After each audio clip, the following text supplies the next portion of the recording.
Chapter 1388. There were people in front of the thorny path? Thomas's first reaction was that it was impossible. Before he left, he had already confirmed that his team was the only one sent by Honor Castle. Now, the main force of the Alliance was besieging Hellfire Citadel under the leadership of King Varian, and no matter how far the Alliance scouts went, they could not pass through Zangermarsh, which was further west of Hellfire Peninsula. Now the entrance to the swamp was filled with a thick poisonous fog.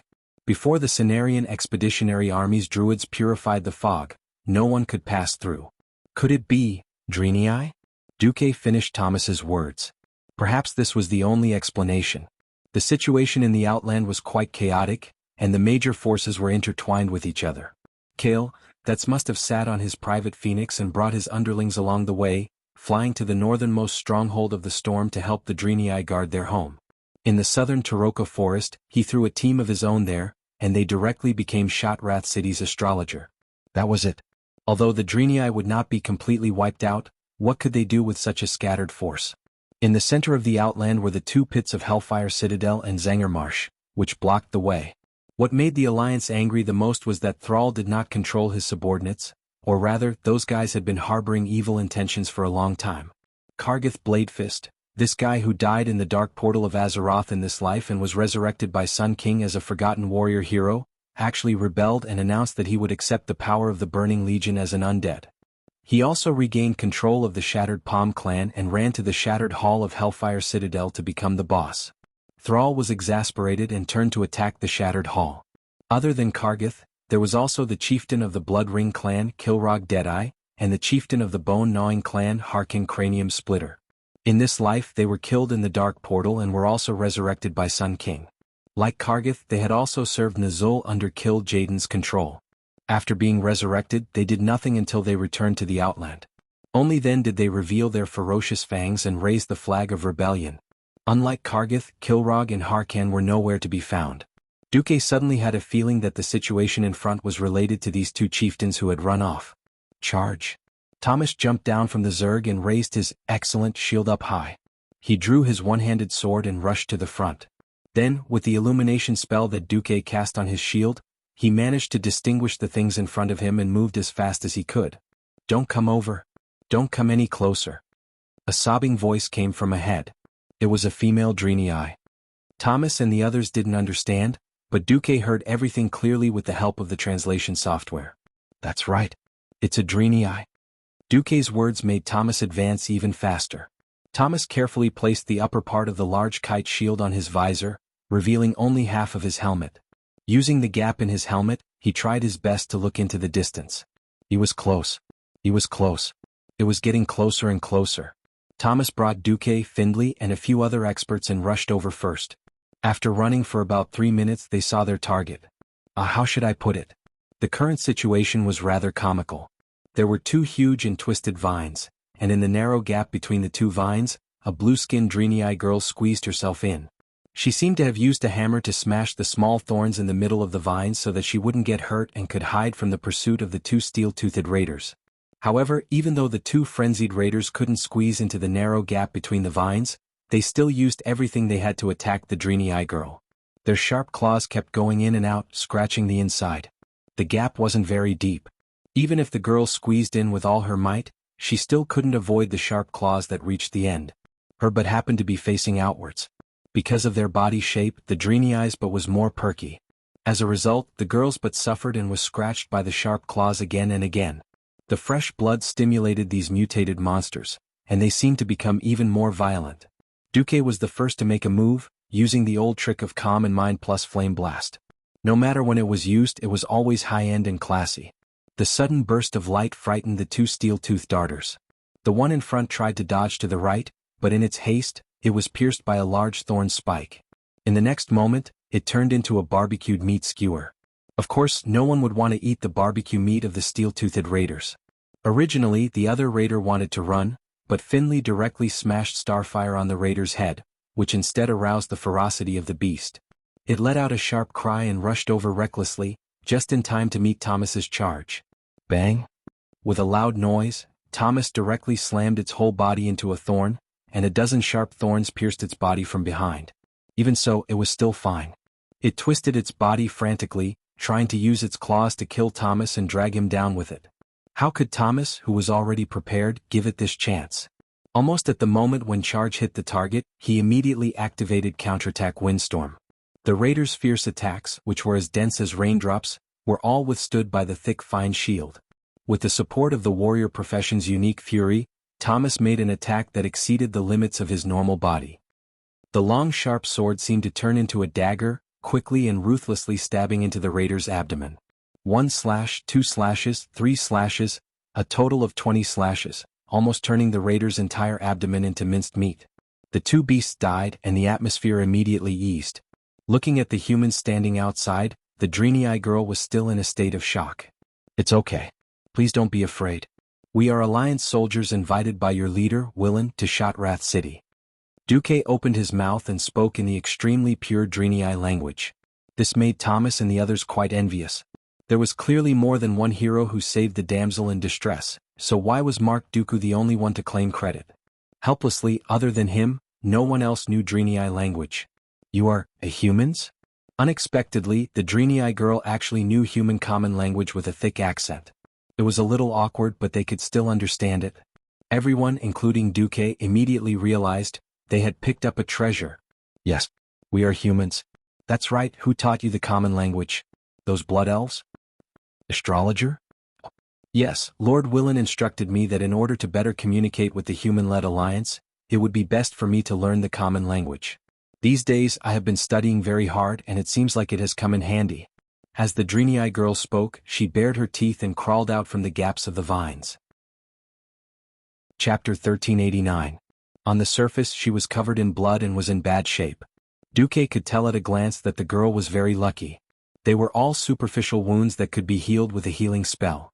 Unexpectedly, just as Duque was about to call for a priest, the girl actually started healing herself with holy light. Oh, and a priest? Taking advantage of this moment, Duque sized up the Dreeny-eye girl. The girl had a figure similar to that of a human female, slim and slender. If it wasn't for the faint lines of her biceps on her arms, one would probably think she was a young lady just by looking at her silhouette. Her light blue skin glowed with holy light, and the girl was bathed in a holy aura. Although in Duque's eyes this level of holy light was still very shallow. She had two S-shaped curved goat horns on her head, and below her knees were recurved hooves that were a little unthinkable for humans. For balance, the girl's body also seemed to have become curvy in both the front and the back. There was no gorgeous clothing. The Dreeny-eye girl was dressed like a typical commoner girl. The white linen top only covered her well-developed outland peaks. It seemed to be a typical off-the-shoulder outfit for ease of movement. The top that went from below her ribs to her neck made her neck look even more slender. A pair of leather pants that should have been brown had now turned dark red due to the blood staining them. She carried what in theory was a short warhammer in her hand, but in Duque's eyes, it was just a wooden stick and a metal lump. Duque noticed that there was no blood on the head of the warhammer. There wasn't even any blood left behind. A rookie on the battlefield for the first time? Duque really didn't know why Wayloan would send such a rookie to die. In the chaotic outland, it was enough for her to die 100 times. But no matter how he looked at it, this guy's luck was EX+. If she had the ability to come to the thorny path alone, she actually ran into the once-in-a-century Alliance advance team. "Excuse me, can you please turn around?" "Aye." The Dreeny-eye girl's face was red. While Thomas was still in a daze, Duque had already come to a realization. She felt that her buttocks had been pierced by the flying man's sharp leg. Now that she was going to heal herself, it was really indecent to be injured there. Duque thought for a moment. Seeing that this guy wouldn't have a high-end item like a storage space bag, he directly handed over a piece of canvas. "Thank you." The girl's face turned even redder, like a freshly steamed prawn, and she quickly took the canvas. A few minutes later, Thomas met up with the rest of the army, and the Dreeny-eye girl's wound was also healed. Seeing the large canvas patch on the girl's butt, Thomas, the silly goose, suddenly came to a realization. The girl was quite clever with her hands because Duque also saw a hole above her butt. The edge of the hole was even smoothed out, so that the Dreeny-eye's nearly half-a-meter-long blue tail could be seen. What a nimble tail. It wagged and wagged, bending left and right. Duque couldn't help but think of when he was taming dragons. Sometimes, he would get Onyxia in human form to give him a red tail that was proportional to a human's body for him to rub. Every time he saw the strange dizziness on the black dragon princess face and heard her moans, Duque would feel very satisfied. This was like stroking a cat, addictive. Suddenly, the dreamy-eyed girl screamed, attracting everyone's attention. Only then did Duque realize that his hand was cheap. He actually reached out to grab her tail and rub it. Sorry, I was too curious. Is this the first time you've seen a dreamy eye? Yes. Duque lowered his head. My companion didn't mean to offend you. We're actually all very curious, Thomas hurriedly explained. No. It's okay, it's not your fault. But please don't touch a dreamy eye's tail so casually in the future. They usually get angry, especially males.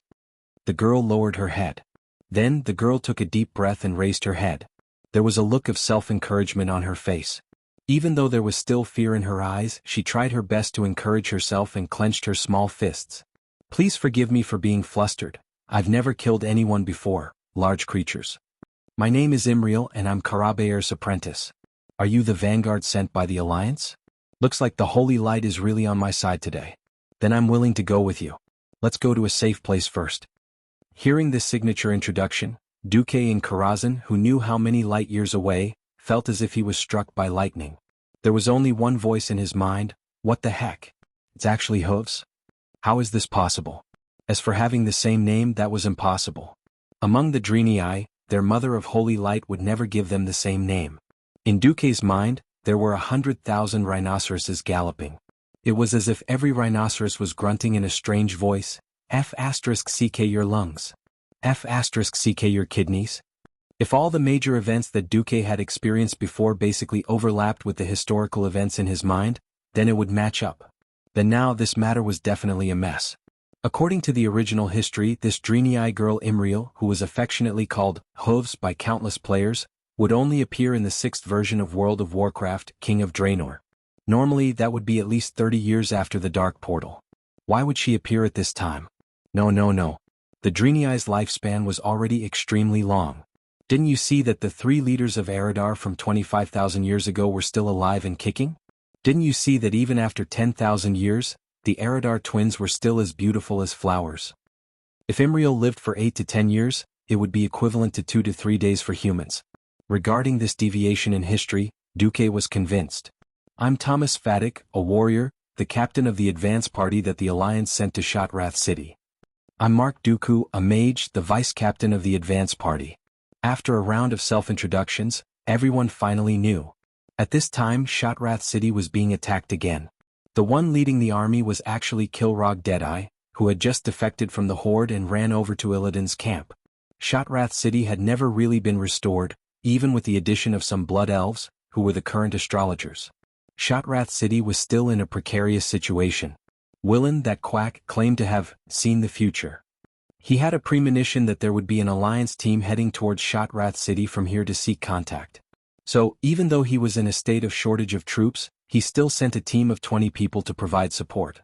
However, not every Dreenii who received the protection of the Holy Light would be immortal. It was not easy for them to get out of the secret path. Before the group of 20 could even walk out of the Terakar forest, they were attacked by their former comrades who were now the Broken to the north of Turum, the former Dreenii settlement. Chapter 1390. The Broken were once a race of Dreenii who were influenced by the power of the Burning Legion. Many of them had lost their rationality and ego due to various circumstances, or changed their appearance and temperament. The current batch of breakers were the brainless ones. After sacrificing half of their companions, they were lucky enough to escape and entered the Thorn Trail. They were then surrounded by dozens of Steelfang marauders, and in the end only Hoof Imriel was left. The original captain and vice-captain were all killed on the way. Duque scratched his head and thought, is this the lucky E of the ancient Wakon? But this was war. Although high-end martial arts could be used as the deciding factor, most of the time, it still depended on the efforts of mortals to tilt the scales of victory in their favor. Duque felt a little sorry for the Dreenii. After transmigrating for so long, Duque had seen many worlds. But now, Duque finally had a taste of what it felt like to continue to hold on to a world that was about to fall into the abyss of hell. He could not help but recall the rich elven forest. Even though it was once burned by the flames of war spread by the beastmen, with the washing of time and the efforts of mortals, it was still able to recover. And not this land that was getting more barren by the day. Let's go. To Shotrath. Thomas said, but realized that Imriel did not move.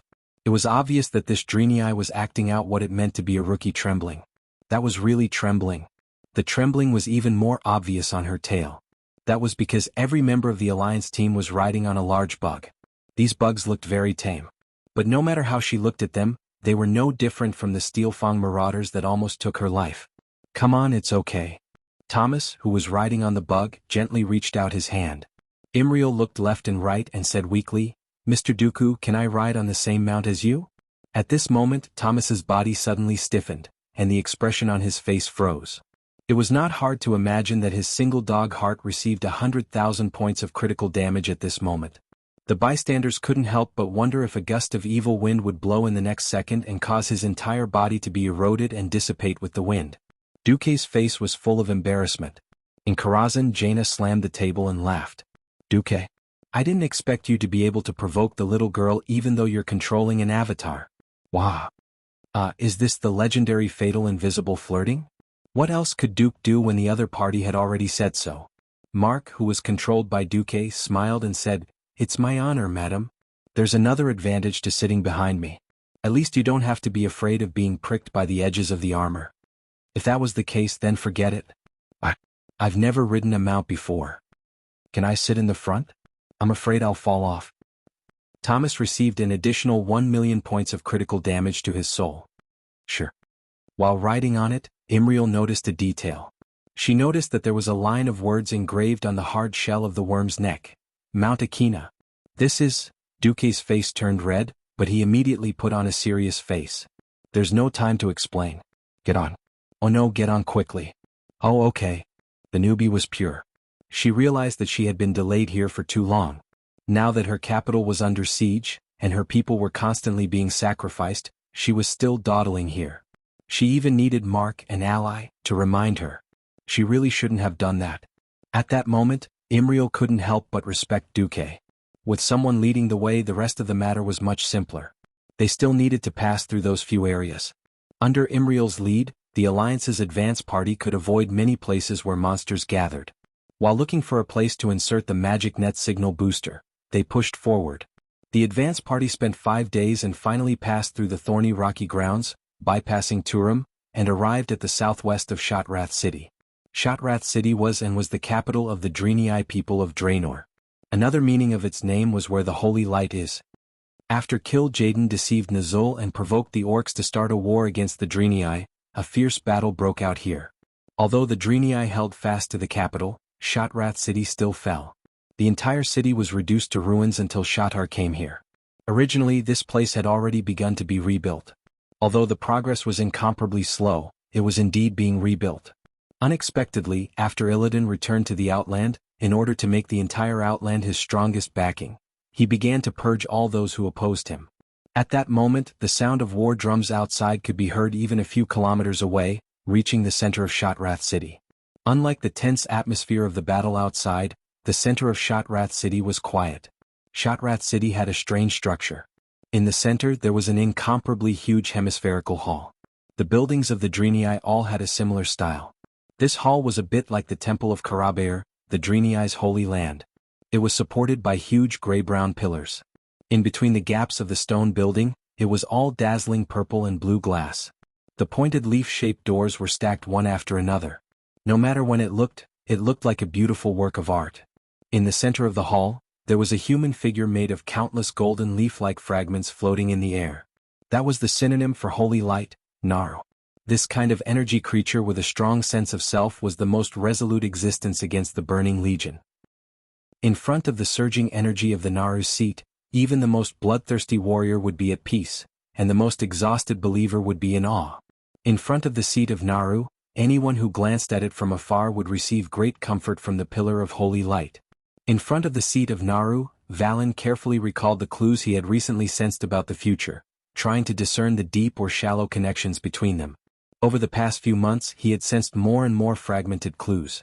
The Draenei prophet crossed his legs under his body and put his hands on his old knees. When he meditated, the crystal seemed to respond to his power. It shone, pulsed, and danced around him in a chaotic but not orderly way. Countless illusions that could happen in the future were surging towards him. Once again he sensed a variable full of hope coming from the east. At this moment, on the wide passage of Shotrath City, Garrison Officer Maralad was holding a huge crystal warhammer, fighting against those hateful beastmen. These guys looked no different from 20 years ago. He was very tired. Even if the holy light gave him endless courage, it still could not completely offset the exhaustion of his body. At this moment his hooves slipped, causing him to fall to his knees. Seeing an incomparably filthy broken axe about to chop his neck, he could even feel the aura of death emanating from the poorly made axe blade with a few notches. Suddenly the tribe blew the horn to retreat. What happened? Chapter 1391. The Draenei were at an absolute disadvantage. Although they had the support of the Holy Light and could theoretically heal their wounds endlessly, the Holy Light was not omnipotent. The blood lost in the wound could not flow back into the body, and the lost strength could only be recovered through rest. Unless there was a high concentration of Holy Light, there was no way to defend against knives, axes, and clubs. In the face of an enemy 10 times their size, the advantage of the Holy Light had been worn out. If it were not for the magic support of the astrologer, Shattrath City would have been breached long ago. It could be foreseen that if the situation did not improve, it would be a repeat of 25 years ago, and the Draenei would once again lose in a war of attrition. The orcs used blood and lives to wear down Shattrath City. However, the loud sound of war drums, the clanging of weapons, the moans of the dying struggling on the ground, and the angry roars, all the sounds were stopped by the sound of the retreat horn. What happened? Every warrior on the battlefield had a confused expression. Last time, the one who saved Shattrath City from destruction was the blood elf who had now become an astrologer. Who was it this time? No one. In the desolate sky there was nothing. Ordinary birds and beasts had long been scared away by the loud noise. In the distance, the fell orcs who had learned their lesson, had sent back and forth patrolling wolf riders. There were no reinforcements in sight. What drove Illidan's lackeys to give up the victory that was within their grasp? There was only one answer. It was a blue flag that had been raised beside the Draenei's Holy Light war flag in Shattrath City. None of the Draenei had seen this war flag. Legend had it that the flag of the alliance from another world, which had reached a preliminary alliance with the Draenei, was also blue. But that flag had a lion on it, and this one was a tornado. Could it be that this flag scared the enemy away? That was impossible, right? The Draenei garrison officers almost forgot to breathe, and looked at this scene with an expression that they had never seen before. Not to mention them, even the Draenei maiden Iral who had just raised the flag was so shocked that her jaw almost dropped. Her teeth were chattering. It actually scared off those ferocious orcs? Thomas, who was standing at the side, was also extremely shocked. Of course he recognized this flag, or rather he had grown up listening to the legend of this flag. This Storm Duke flag was the symbol of an era, a living legend. One flag to repel an army of 10,000. No one had expected that the miracle that had happened in Kuel Salas's Silvermoon City, which had been sung about by countless bards in the taverns, would repeat itself. Duque was already a demigod. Of course he wouldn't bother to boast about himself. Even if he did not do so, Thomas and the other spectators would naturally tell Imriel about the legend of the flag. In an instant the little girl had turned into a fangirl. Even her gaze towards the Storm War flag had become filled with some kind of fanaticism. It wasn't her fault. In recent decades, the Draenei had been bullied by the orcs. As outsiders of Draenor, how could the orcs give them face? Long before the orcs, under the instigation of Nazul, started a full-scale war against the Draenei, both sides already had a feud. All kinds of border conflicts and mutual harm had long been the foreshadowing of this great war. It was just that at that time, the orcs lived a scattered lifestyle with clans as units. The Draenei also tried their best to suppress themselves under Valen's persuasion. But so what? The orcs took pride in killing the Draenei. The brave Draenei, their fathers and brothers had their heads chopped off and made into specimens, which were hung on the war flags of various clans. Their wives and daughters were used as food to feed the bloodthirsty war wolves. And all of this came to an end with the unparalleled war that lasted for several years, as well as the fall of Shattrath City. Battle after battle, defeat after defeat. Defeat after defeat. This was the portrayal of the Draenei. Today the evil orcs came again. With hope for the light, the Draenei once again tried to defend their holy city, but no one had really imagined the taste of success. They relied purely on courage to support themselves. That kind of desperate struggle and the feat of easily scaring away the orcs formed a stark contrast. The Draenei maiden, Iral, had a strange emotion in her heart that she could not understand. She suddenly became extremely eager to see the owner of this flag. At this moment in Karazhan, Aurelia, who happened to be strolling by Duque's place, saw this scene. Yo. Not bad. I didn't think that this big flag of Duke Marcus could be used to swindle people in the Outland. The eldest sister of the Windrunner family teased Duque. Duque laughed. If it was all those brainless fell orcs, there really wouldn't be any way. Just nice, the one leading the army is Kilrog Deadeye. If it was another orc leader who was not clear-headed, he would most likely only be frightened for a moment, and would never give the order to retreat. Kilrog was different. He had inherited the memories of his previous life, and also the fear of being an orc.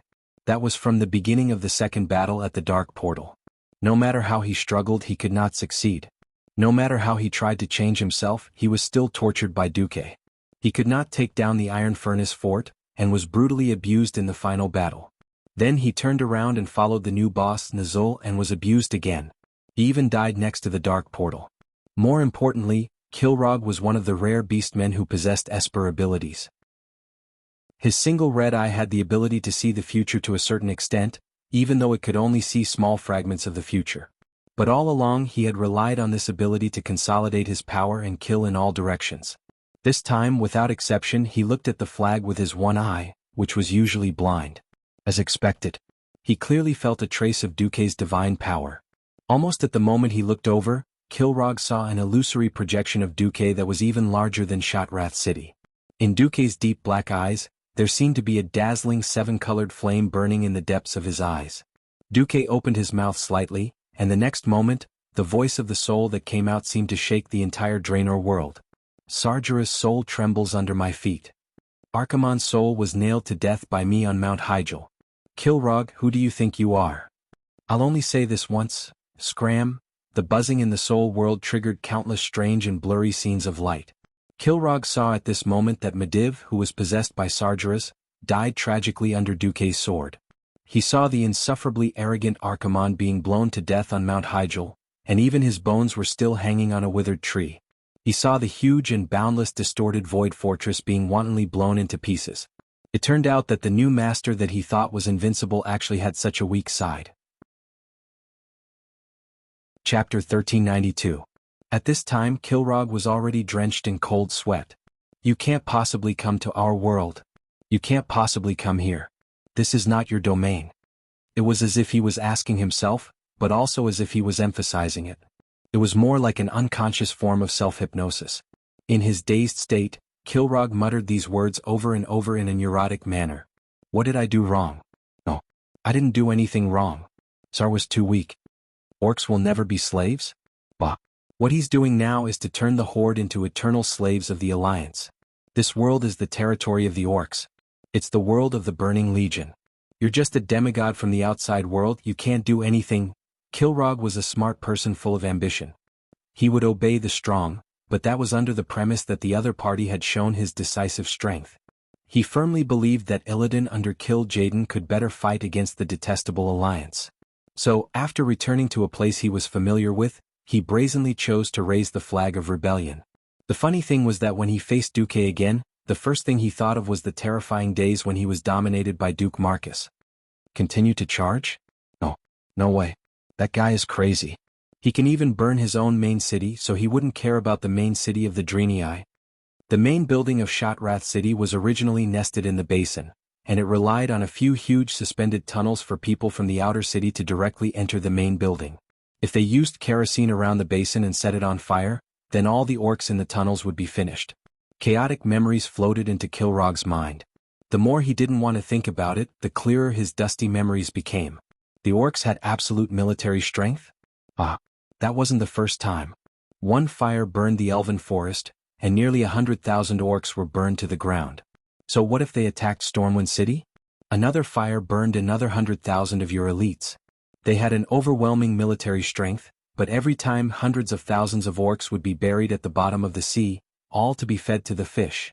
Every chief knew that changes had to be made, so they tacitly agreed to Orgrim taking power. But so what? He was weakened time and time again and faced defeat time and time again. Finally he reached the end of the road. When Kilrog woke up from the mental shock, he took a deep breath and exhaled all the air in his cold lungs in one go.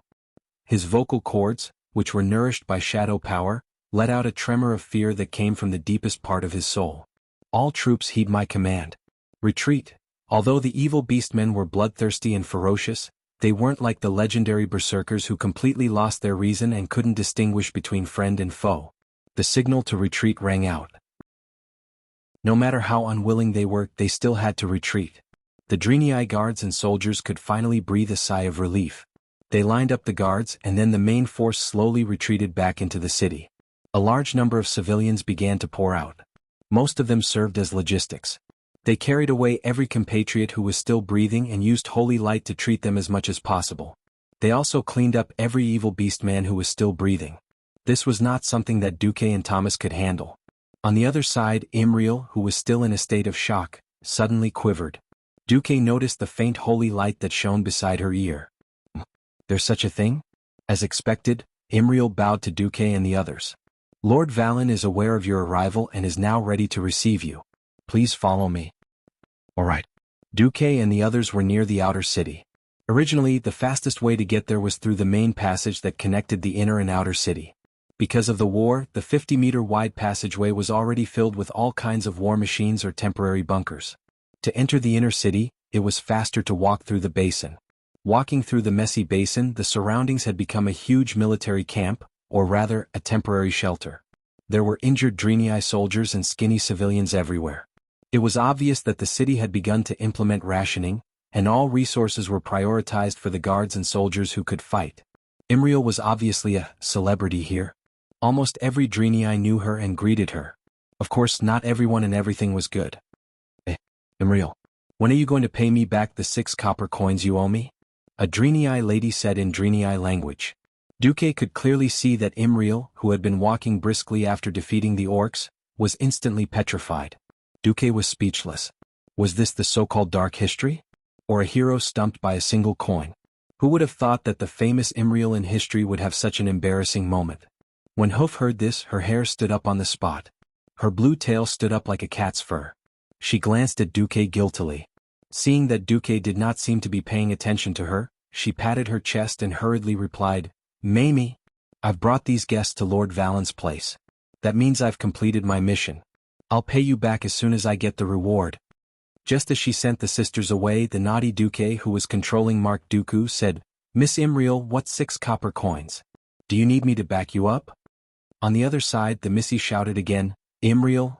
Hoof immediately switched to playing dumb. What? I can't hear you. What did you say? On the other side, she grabbed Duque's hand and said, Lord Valen is still waiting for you. Quick, hero. Before she catches up to us, let's go. If it were not for the fact that it was not the right time, Duque would have rolled on the ground a few times, slapped the table and laughed out loud. Was this still the serious Draenei archbishop from his previous life? After entering the heavily guarded passage, Duque and the rest arrived at the huge hemispherical main hall. The curved walls were engraved with mysterious runes that glowed with light. A Naru who was glowing with a holy light and formed from a number of diamond-shaped blocks, was floating in the middle of the hall. Another older Draenei stood in front of the Naru. In every corner of the hall, the beautiful armor of the Draenei guards was polished until it shone brightly. Under the Naru's holy light, it looked even more holy. That older Draenei should be Valen. Standing around him were a few holy knights and guards, who bowed subtly to show their obedience to him. This obedience stems from a top-down power pyramid that is completely devoid of self-interest. Perhaps only a race like the Draenei who were completely idealistic would have such a thing. Duque respected the religious beliefs of others, even if he himself was at the top of the hierarchy. The problem was he who had received the education of the great celestial empire, was a complete materialist. Chapter 1393. In the world of Azeroth, Duque had seen many gods. There were false gods, true gods, and evil gods. The biggest feeling that these gods gave Duke wasn't that they didn't have their own ideals, but that they were more humanized. Hacker was brainless and xenophobic. See, Thun was immoral and devoured everything. Elun was willing to take care of all good creatures under the stars. None of these gods were as pure as the Naru, and none of the believers were as completely selfless as the Draenei. Now that Duque had stepped into the realm of the gods, he should be prepared to have some fanatics who worshipped him. After all, he might be like Elun in the future, needing priests to spread his faith. Perhaps the power of faith mentioned in many novels before he transmigrated would be a necessity. Although Duque understood the purpose of these people's existence, He was afraid of dealing with fanatics. Yes, I'm just Mark Dooku, a little mage in charge of delivering letters and guarding the front lines. As soon as he thought of this, Dooku immediately activated secret observation mode. At this time, a few huge figures stood in front of the team. The leader was a burly Draenei in heavy armor, the shield of Valen, the personal guard of the Prophet. For safety's sake, I can only let two of you see the Prophet. Thomas was keenly aware that he, the so-called messenger, was not the target of the other party's attention. It was obvious that the scene of Dooku planting the flag had stunned the Draenei. In fact, it was not just Thomas who felt this way. Even Imriel noticed that many eyes were focused on Dooku. Imriel flashed a silly smile. I will wait outside. After the Prophet Valen summons you, if you still need me, I will be at your service. Thank you, Imriel. Thomas and Dooku both revealed friendly smiles. Under the guidance of the shield of Valen, Thomas and Dooku slowly walked over. As they walked, Thomas used small movements to tidy up his armor that he had already tidied up a few times. Dooku heard Thomas muttering softly, I am now representing the Alliance. The two walked closer. Willan wasn't originally a part of Shotrath City. Valen used to live in the Shrine of Karabaer. Dooku could still remember the first time he saw the Shrine of Karabaer in the game before he transmigrated. Above the shimmering sky, bright stars surrounded the bright moon, shrouding the vast land in eternal twilight. The Shrine of Karabaer was located between the vast sea and the dark plains of the Moonshadow Valley. Unfortunately, the Karabaer temple had already fallen during the war between the Draenei and the Orcs. In the original history, Nazul, who was still the great chieftain, had once opened a crack to another world in the temple of Karabaer, which resulted in the explosion of Draenor. In this life, Nazul directly knelt in Karazhan. According to the information that Kale, that's had previously sent back, after the Orcs lost Nazul, the temple was occupied by the Lord of the Abyss, Magtheridon. Then, when Illidan was beaten up by Arthas in Northrend, he returned to the Outland and colluded with Magtheridon. The Temple of Karabaer became Illidan's lair. By the way, when it was occupied by the Orcs, the Temple of Karabaer was renamed the Temple of Darkness. Valen, who was homeless, could only temporarily hide in Shotrath City.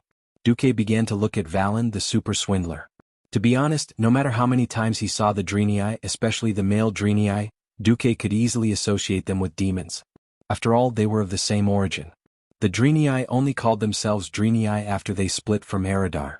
It was hard to imagine that the same race could give birth to the Draenei, a race of extreme light, and also evolve into the incomparably evil race of Eridar. Valen was very old. Even as a Draenei with an almost eternal lifespan, he still looked very old. Compared to the light blue skin of the Hoof Imriel, Valen's skin was more of a deep bluish purple. Because of his extremely long white eyebrows, coupled with the long beard that reached his navel, and the long blue beard on his chin that looked like 4 cow tails, for a moment, Dooku thought that he was looking at a lobster man or something. The antennae, the beard, and the like were too powerful. Valen's white robe had complicated red embroidery with golden edges. Coupled with the noble and elegant purple as embellishments, and the huge back that looked like 4 torches that were taller than his head, he looked even more like a swindler. Towards these fancy things, Dooku did not feel anything. However, when Dooku and Valen looked at each other, he was suddenly shocked. At first, Valen's gaze was extremely calm, even to the point that his gaze felt like sunlight. For countless years, months and days, it warmly shone upon every living being. His deep gaze was filled with wisdom, and it gave off a trance that could easily see through all falsehoods. However, in the next moment, the eternal calmness on Valen's face was swept away, replaced by a fleeting shock and anger. Compared to the calmness a moment ago, it was even more frightening. Even though Valen had only said one word, it was enough to raise the vigilance of Valen's shield and the guards. In less than a tenth of a breath's time, they had already unsheathed the weapons at their waist. Numerous Valen's shield had already raised their large shields, blocking in front of Valen. Everything happened too quickly, and Thomas was caught unprepared. No one expected that in the next moment, Valen and Mark, who was controlled by Dooku, would raise their right hands at the same time to stop them. It's fine. The one who spoke was Valen. Have we been seen through? The one who smiled bitterly was Dooku. Valen immediately made a gesture, and all the guards scattered. He turned his head and bowed slightly to Dooku. Please forgive these children. In the long years that have passed, Jaden has never given up on killing the Draenei. The one he hates more is me. That is why there has never been a lack of assassinations around me. I understand. Duque replied calmly, I have my difficulties as well. Can you keep what you saw a secret for me? Of course. After receiving Valen's reply, Duque turned around and faced the dumbfounded Thomas. My apologies, Brother Thomas. Actually, I am the envoy for this visit to Shotrath City. I have no choice. I have received a secret order from the highest level of the Alliance. This is a secret order from the commander of the Alliance, Lord Duke Marcus. Please check it. Duque handed a very formal document to Thomas. The document was, of course, real. It was just something that Duque had casually made up last night while controlling Mark to take a dump. Thomas, you have already completed your duties very well. Go and rest first. Let me discuss this with Lord Valen. After sending off Thomas, who had a strange expression on his face, Duque faced Valen alone. Alright, let's get straight to the point. Chapter 1394. Duque was not at all surprised that Willan could see through him. Willan was originally an Eridar. This mysterious race not only had high intelligence, but they also had talents that other races could only look up to in terms of the soul and the use of various energies. Duque could trick passers-by and trick hooves, but he definitely could not trick Willan. Willan had probably already seen through the fact that this Mark Dooku in front of him did not have a soul. Thinking of the elemental line that connected from outside Shotrath City to the forehead of this person in front of him, it would be strange if Willan did not know that this Mark Dooku was a puppet. Duque guessed that Willan had also used some special backtracking methods to find out that he was a demigod or something. It was very magical. Even after Willan had done so much, Duque still did not feel touched in Karazhan's defense system or his own spiritual senses. This method was also amazing. As expected, he could not underestimate the heroes of the world. At this time Willan spoke.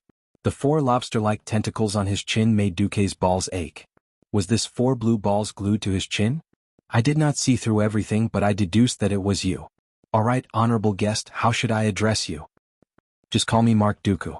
But the agreement I reached with you will be sent over in the form of an official document from Fort Glory within 3 days. Duque was still very careful. He did not doubt the loyalty of Willan's subordinates, but the Burning Legion's methods of gathering intelligence had nothing to do with loyalty. Any detail could be analyzed and a lot of things could be calculated. Mark Dooku was not a suitable chess piece to be exposed at this time. If there was no direct video and first-hand information, then Duque, who could not leave Azeroth, could only command blindly if he really wanted to. When Willan heard Duque's words, there was an obvious sense of relief on his face. The situation of the Draenei was too bad. It should be said that they had not been well for the past 30 years. Recently, with Illidan becoming the king of the Outland, the situation of the Draenei had worsened. It wasn't that Willan hadn't come into contact with the Alliance from the alien planet called Azeroth. In his eyes, the Draenei were the natural allies of the Draenei, who had fought against the Old Horde and fought against the Burning Legion. He was also confident that he could convince any of the higher-ups of the Alliance. The problem was, if he couldn't even meet them, he would be in despair. Kale, that's took good care of the Draenei, but Kale, that sent a division to Shotrath City and ran to the Draenei's spaceship. The Draenei's retreat was important, but Shotrath City was also crucial.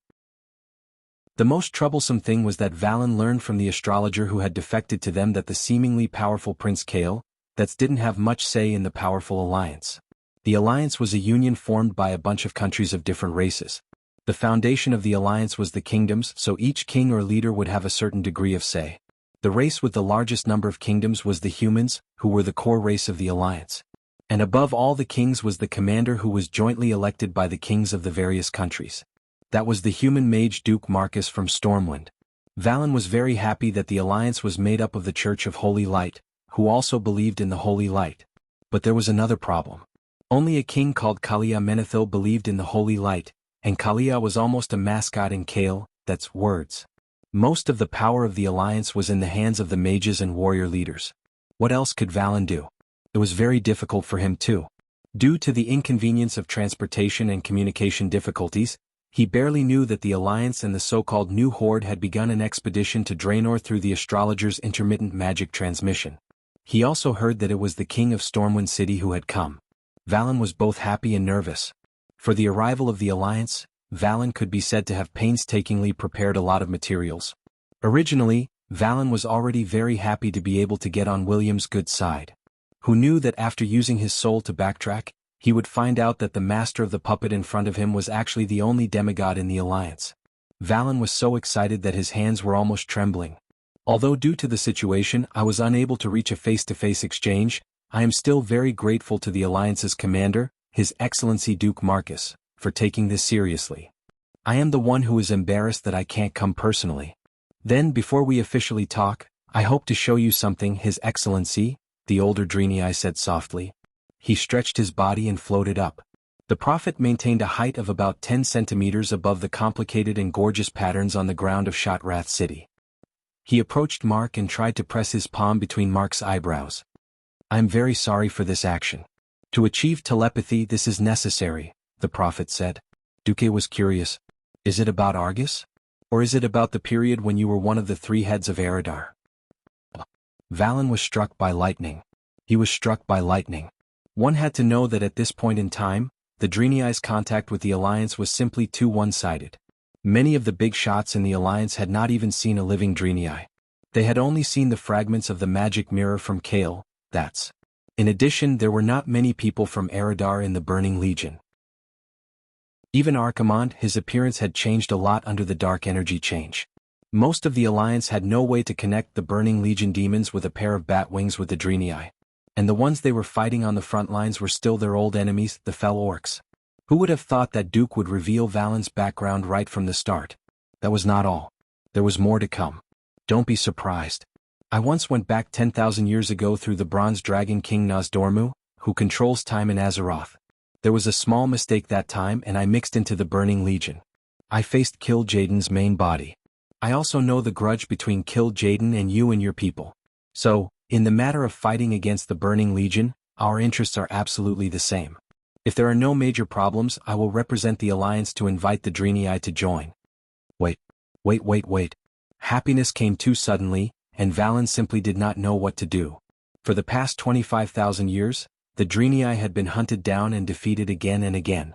It was fine if they were not a match for the Burning Legion. When they came to Draenor, they continued to be beaten by the Orcs. After the Orcs were finished, Illidan continued to beat them. In the eyes of many of the Alliance's higher-ups, the Drenii were scum. Small population, weak combat power. In Kale, that's report, it only mentioned that helping the Drenii could gain an advantage in the war in Draenor. After all, the enemy of the enemy was an ally. He never mentioned inviting the Drenii to join. Well, Duque came up and said, "Bro, don't even think about it. The Alliance and you are destined to be brothers." It was as if Valen had prepared for today's exam for several years, memorized countless books and imagined countless possibilities. In the end, Duque just said, "No time to explain, get in the car." Chapter 1395. Valen was still in a daze. He could not believe his ears. Didn't the Drenii need the Alliance? Of course they needed it. The intermittent encirclement of the beastmen and demons had already pushed the Drenii to the brink of collapse. Now the remaining Drenii were not even 1% of the original number. It seemed like the price of recovering Shotrath City was the loss of almost all the young adults. Look, once they walked out of this hemispherical hall, they could see dying tribesmen everywhere in the residential area. They moaned weakly in the dirty and smelly muddy water, quietly waiting for the arrival of the Grim Reaper. Holy Light was not omnipotent. Holy Light could heal wounds and soothe the soul, but Holy Light could not solve malnutrition, could not let people regrow lost limbs, and could not kill the parasites that had burrowed into the body. Although Valen did not doubt that if those evil and dirty beastmen invaded the residential area, his dying brethren would teach the invaders what willpower was and what a desperate counterattack was, this could not stop this from being the best manifestation of the cruel reality of dying struggle.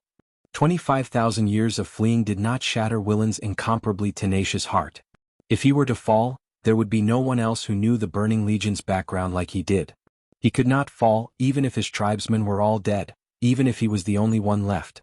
At this time he learned about the Alliance, and that there was a world in this world that the Burning Legion could not even touch. Even the astrologer of Shotrath City showed him a short video of the Burning Legion's invasion, including Archimonde's corpse hanging on the World Tree's severed limb on Mount Hyjal. Back then, in order to boost morale, the Alliance played this video on repeat in the main cities of the Alliance for 3 months. Of course, Valen recognized that this was his old friend, Archimonde, who was at loggerheads with him back then. From that day onwards, Valen was mentally prepared to hug his thigh. Again, happiness came too suddenly and he really didn't dare to believe it. After a short silence, there was a flash of joy. Valen bowed deeply. On behalf of 300,000 Drenii, I thank the Alliance for their generosity and acceptance. This is the honor of the Drenii. 300,000 was definitely a rough estimate. The Drenii had been killed off a long time ago, and were chased everywhere by the beastmen like ducks. Duque truly wondered if there were still 100,000 sane Drenii. Of course, Duque did not doubt that Willen had a special way to communicate with his people. For example, the twin emperors. F***CK, that kind of precise number, which was accurate down to the single digit, had almost scared Duque out of his wits when he had first reported it. Of course, Duque would not deny this number. For a human population of tens of millions, even if all the Drenii went to Azeroth, they wouldn't even cause a ripple. That's easy. All countries in the Alliance are equal, and the Drenii are no exception. Let the subordinates discuss the specific details. Now that the connection to the magic network is good, you can tell us if you have any requests. The Alliance will try our best to satisfy you. Food. Valen blurted out. As if he was afraid that Duque did not understand the severity of the problem, Valen emphasized, a large amount of food. The war destroyed all production. We've lost all our fields, so we can only send a small number of our compatriots through the secret tunnel every day to gather food in the forests outside the orcs' control. Food, right? How much do you want? The first batch, I hope to have 100 tons, and the sooner the better. As you wish. At this moment, Dumuk's level shot up from 0 to 100. He did not even need to blink. Dumuk, magic lamp possession. He heard Duque snap his fingers, and the next moment, a few dimensional bags suddenly opened beside Duque. Clang clang clang, the sound of hard objects falling to the ground was continuous. Rectangular strips about 20 centimeters long, shining with golden light, fell out of the void. In just a few blinks of an eye, they had already piled up into a small mountain in front of Valen. Duque smiled. Please call Hoof. Imriel here. Valen nodded almost imperceptibly. Naturally, there were servants who called in Hoof, who was wandering outside the hall, staring at Thomas while simultaneously activating secret observation mode. Hoof was curious. She looked calm on the surface, but her cheerful footsteps and large swishing of her tail betrayed her mood. What calmness! It was obvious that he had eagerly rushed over. Teacher Valen, you called for me? Imriel was a little excited but also a little nervous. Valen looked at his young disciple with a loving gaze. Ambassador Dooku is looking for you. Hoof turned her head and blinked her eyes. Is there anything I can help you with? Duque smiled without saying a word. He snapped his fingers again, and a 50 centimeters long, 25 centimeters wide, and 20 centimeters tall thing that looked a little like an ice basin formed in front of the Drenii. At the same time, he also communicated with the water elemental plane and poured a basin of water into it. Although the taste will not be too good, it is indeed made from high-quality food. After saying that, Duque casually picked up a piece of gold and tore off the surface wrapping, revealing a solid brown piece. Duque casually threw it into the pool. At first, it was nothing, but soon the small brick at the bottom of the pool began to react with the water, and bubbles kept coming out. Plop plop. The strange sound attracted the attention of the surrounding Drenii. In less than 30 seconds, the small piece of brick greedily absorbed the water at a speed visible to the naked eye, and became a big soft cake that almost burst the ice basin. Duque made a gesture of invitation. A Valen shield stepped forward, broke off a small piece and put it in his mouth. Soon, a smile appeared on his rough face. I tasted wheat, eggs and a few plant seasonings. It is quite nutritious. Almost as soon as he finished speaking, Imriel's tail spun like a windmill. Let me try it too? With light steps, Imriel also broke off a piece. It tastes good. Why did you say it did not taste good? At this moment, in Karazhan, Duque slapped his forehead, his face full of bitter smiles. Aurelia, who was beside him, touched his nose and smiled faintly. Whether it tasted good or bad was relative. As a transmigrator, Duque's understanding of modern warfare definitely surpassed that of the world of Azeroth. He had long proposed the concept of compressed biscuits. Before Duque transmigrated, the humans and dwarves of the Azeroth all ate bread as their staple food. But during the two large-scale battles across the sea, bread was too troublesome and took up too much space. So, Duque insisted on adding things like compressed biscuits and canned fish to the logistics. To be honest, these were all warehouse goods from a few years ago, but the Drenii treated them like treasures. Chapter 1396. As a fan of the puppet army before his transmigration, and a commander who had personally led troops through many battles, Duque was well aware of how tough it was for the soldiers. Think about it. After a whole day of battle, the soldiers would be lying in the trenches or in the camp on the bloody battlefield.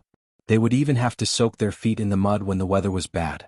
However, after a bloody battle, they would often be given a piece of black bread that was not much bigger than a palm. When this black thing did not get wet, it could be used as a brick to hit people. Although it was a staple food for the poor in this era, it was only the lowest form of protection for soldiers who desperately needed to recover their strength. It was better than nothing. Hence, after the Dark Portal defeated Arthas' Calamity army on the Lordaeron continent in 15 years, Duque took control of the alliance and proposed to make the first batch of compressed biscuits. Duque thought of a way to get the dwarves to mix the flour, and then compress it into a small piece. Alright, it had to be said that the dwarves were very capable. He still remembered the first time he saw the finished product. Duque ran over to take a bite and almost broke his teeth on the spot. He finally managed to cut a small piece and smashed it with a hammer only to vomit on the spot. What the hell is this black thing? Magni shrugged. Probably engine oil? Lang looked down on Duque's lack of knowledge. Don't worry, a little engine oil won't kill anyone. When those bastards down there don't have any alcohol to drink, they still steal engine oil and mix it with water to drink. Duque rolled his eyes. These bastards thought that they had a long HP and high HP, so they were courting death. However, what the two dwarves said was the truth. During the second battle at the Dark Portal, when the Iron Stove Castle was facing a food crisis, there were still many fellows who shouted that they could go without food, but not without alcohol. Only later did they find out that the compressed biscuits were indeed compressed enough. The damn dwarves actually used a press to press the compressed biscuits, and didn't even wipe off the oil stains. Duque spent a full 3 weeks to make this bunch of violent dwarves understand that the compressed biscuits could be given to the frontline soldiers. It must be able to bite through and there must be no impurities. It must also be waterproof and moisture-proof. Of course, this was a thing of the past. Now, the Alliance's standard military rations had been improved to the 5th version. Compressed biscuits, sealed packaged flour, canned soybeans, canned pickled dace, canned beef jerky. Most importantly, the Alliance had developed canned soup that could automatically heat up with a pull of a rope, as well as instant noodles that had poisoned countless youths before Duque's transmigration. With the addition of all kinds of new military stoves, they could eat freshly baked white bread when conditions permitted. If there were no other conditions, he could use clean water that had been filtered through a strainer to boil it. Hot soup and instant noodles would definitely not be a problem. In order to facilitate transportation, the Alliance had made many things standardized, such as boxes for storing artillery shells and canned military rations. Furthermore, the types of weapons were reduced, such as the size of the cannonballs and melee weapons. Only in terms of food there were more and more varieties. The beef jerky alone had 5 different flavors. No matter how conservative the commanders were, they had to admit that the morale of the soldiers was much higher than before. In the past, after a big battle, the soldiers were all like dead dogs, but now they were full of energy the next day. Back then, after the battle, we only had black bread. Instead of being hacked to death by the enemy on the battlefield, we almost choked to death on our own rations.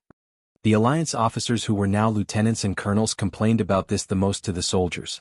Undeniably, because of these little things that the nobles and officers couldn't see, the Alliance's support for Duque had always been full. The Draenei temporarily wouldn't be able to experience this benefit. Of course, to prevent the Draenei from grumbling in their hearts when they found out the truth, Duque decided to give them a heads up first. To be honest, these foods were eliminated by the Alliance. Because of the high compression ratio, they are the most convenient to carry in spatial storage bags. Considering that you Draenei urgently need food, we use this method. Duque said apologetically. Valen used the holy light to examine it once, and a bright smile appeared on his face. No. Being able to fill our stomachs and survive is already the greatest gift to the Draenei. I thank Commander Duke Marcus on behalf of my people. For a moment, Duque thought he was hearing things. It sounded like the voice of someone with a high favorability rating. He took the time to glance at the system. Wasn't it close? He found that his reputation rating in Shotrath City had jumped from indifferent to reverent. Needless to say, this time he almost moved himself. To use the food that the Alliance had accumulated for 6 to 7 years and was about to expire to give a favor, and then gain a huge boost in reputation, this was a good deal. Imriel, please distribute this food to your people. Duque turned and said to the hoof, who knew that when he turned around, Duque almost burst out laughing. Although the hoof was full of energy, it was actually starving, or it could be said that the food in Shotrath City was too bad, causing it to be gluttonous. What happened to the food test? What the hell, eating until both sides of your cheeks are full, what the hell is this? After noticing Duque's gaze, the hoof was so scared that it choked. It grabbed its neck with both hands, looking like a ghost that was about to hang itself. Woo, help. Duque was speechless. He also did not know how he understood. Anyway, he first passed a pot of water to Imriel and let her gulp it down, then helped her to pat her back a few times. Only then did she gulp down the food. Hoo, I almost thought I was going to choke to death. The hoof kept patting her chest. Duque noticed that she was choking on her tears. Valen, who was at the side, held his forehead. He was speechless, as if saying, "Why did I teach such a disciple?" "Excuse me." Valen could only smile bitterly. Duque thought of something. "No, it's okay. Imriel's behavior reminded me. A person who has been starving for too long, suddenly overeating will cause sudden death. So even if the food is distributed, please slowly increase it." Valen was slightly stunned, and the gratitude in his heart increased. A person who can think of such details is indeed a person whose heart is filled with holy light. Duque was speechless. All right, a few words can bring up the topic of holy light again. I, who was seriously discussing scientific knowledge with a fraud, feel so helpless. On the other side, Duque and Valen were discussing the next step of cooperation. On the other side, Imriel, surrounded by the guards, had already begun to distribute food. "We have already joined the alliance from the world of Azeroth. This alliance has defeated the Horde more than once. They even killed the first chief of the Horde, Black Hand. The alliance has just sent people to deliver food. Everyone has it, no need to squeeze." On this day, countless Draenei were in tears. Chapter 1397. Who was the one crying tears of joy? Who was the one cheering for the seemingly ordinary food? There was only one answer: the Draenei. The Draenei were too bitter. They had been chased by their former compatriots for over 20,000 years, wandering everywhere with nowhere to hide. Almost every planet they went to, there would be burning legions void battleships chasing after them. Forget about 1,000 years of peace, it was already good enough to have 50 years. Many times, the civilizations and races they encountered were weaker than them. They could not help them resist the burning legion. In order not to screw them over, they would even take the initiative to leave those planets with intelligent beings. How could they be like today, receiving shelter and protection from a powerful force? From the astrologers who had already become a branch of Shotrath City, they had heard of the powerful legends of the Alliance. Now, it seemed like they were lucky enough to be witnesses to this invincible legend. Be careful not to choke. If you've been hungry for too long, your stomach won't be able to take it if you suddenly eat too much. She had a serious expression on her face, as if the person who had just choked on the food was not her, but some passerby. Fortunately, the Draenei all believed in the holy light. Even the apprentices from Karabeir's temple had a sense of blind obedience. Both adults and children were hungry, but they were very disciplined. There was no crowding, no fighting, and everyone lined up to wait for Imriel and the others to distribute the food. Do you see that? There are many tons of food there, enough for us to eat for a month. Hold on for another week or two, and the Alliance will open up a path from Hellfire Peninsula to Shotrath City. The Draenei listened to Duque's little suggestion, and took the mountain of compressed biscuits and soft food that looked like puffed cakes and patrolled one round around Shotrath City. With food in their hands, they did not panic. The Draenei were famous for their resilience. Now they were even more confident that they could defend their main city. At the entrance of the main hall, the shield of Valen surrounded Valen and Duque, standing side by side. Valen looked at this scene and felt a lot of emotions. I really didn't expect this. There are many things that you didn't expect. The Draenei joining the Alliance is a win-win for all of Azeroth and the Draenei. The Alliance needs your technology and the guidance of the Holy Light. You need the Alliance's combat power and protection. We are natural allies, aren't we? Indeed. Valen nodded. Nothing could be more beautiful than this union.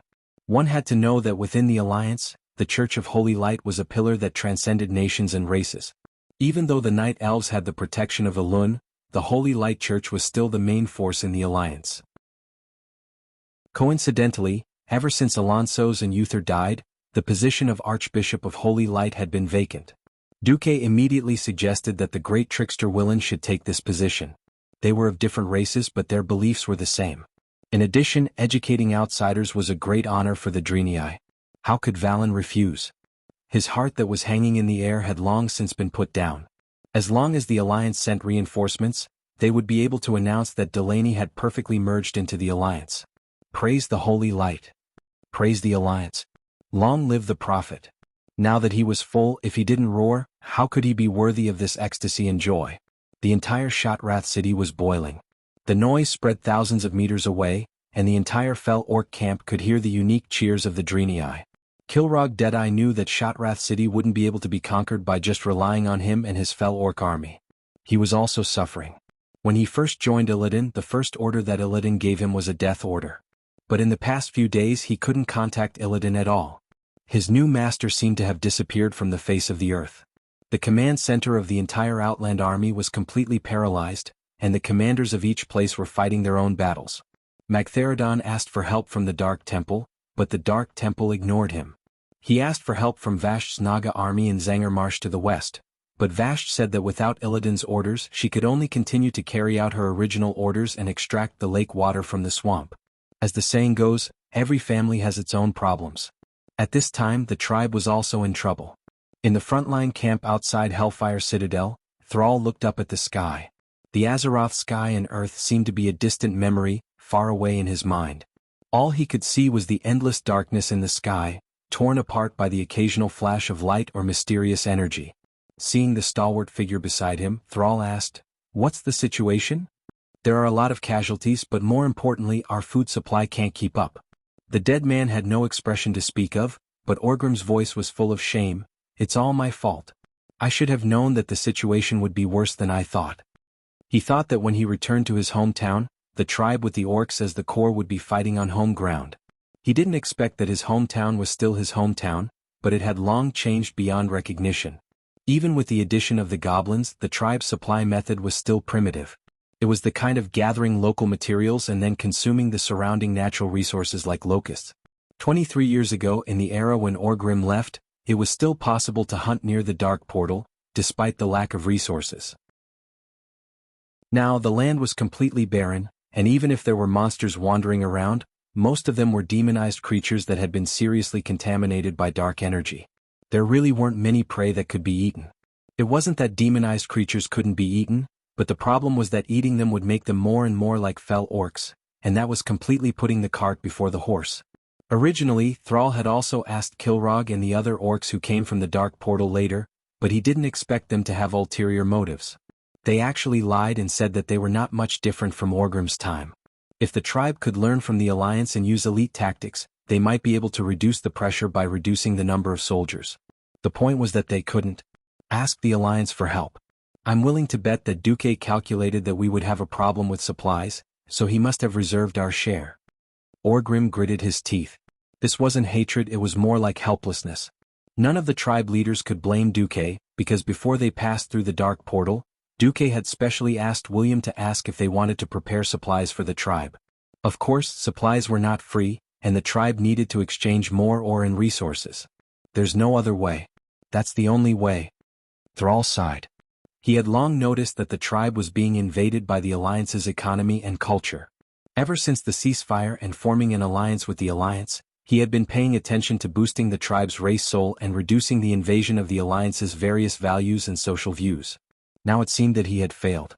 Half a day later, the canned beef from the Alliance arrived from Fort Glory. There was a burst of enthusiastic cheers in the tribe's camp. This made Thrall feel even more defeated. Chapter 1398. Everyone was a natural foodie. The life of eating raw meat and drinking blood sounded heroic, but one would only know how bitter it was after living it. Without oil, salt, soy sauce, and vinegar, the prey they hunted would at most be roasted and eaten. How could this compare to the cumin-infused barbecue of the Alliance?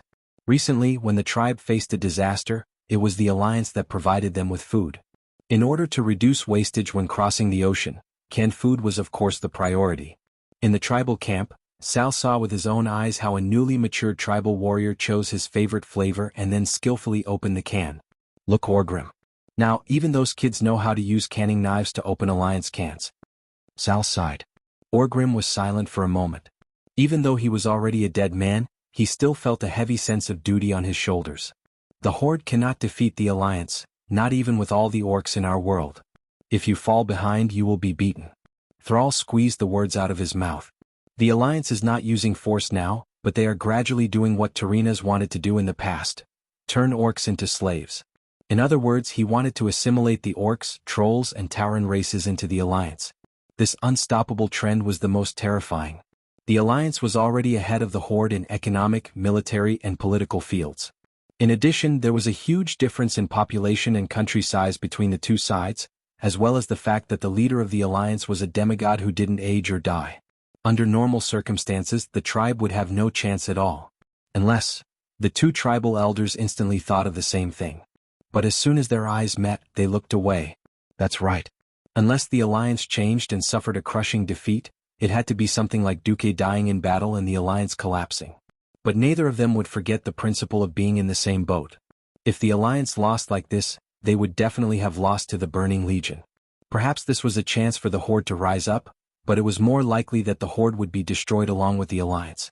As long as the tribe leader wasn't an idiot, he wouldn't purposely make this happen. So, do your best. It was November 2nd. On this day, good news finally came from the Allied army. William led half of the Alliance's hero team to kill the Lord of the Abyss, Magtheridon. 2 days later, the main force of the Horde conquered the entire Hellfire Citadel. At this point, the first goal of the Allied forces had been achieved. There were two general directions in front of the Allied forces. The first was to charge west into Zangermarsh. If they could open up the swamp, then the Allied army's choices would become more plentiful. They could turn north into Blade Peak and chase after those traitors who betrayed the tribe. Finally, they could go further north to the Nether Storm and settle all the unstable factors. They could also head south of the swamp and enter Nagrand, where most of the normal orcs lived. The second was to enter Terakar Forest from the southwest. He would completely establish a connection with the Draenei, and then use Shotrath City as a base and supply transfer point.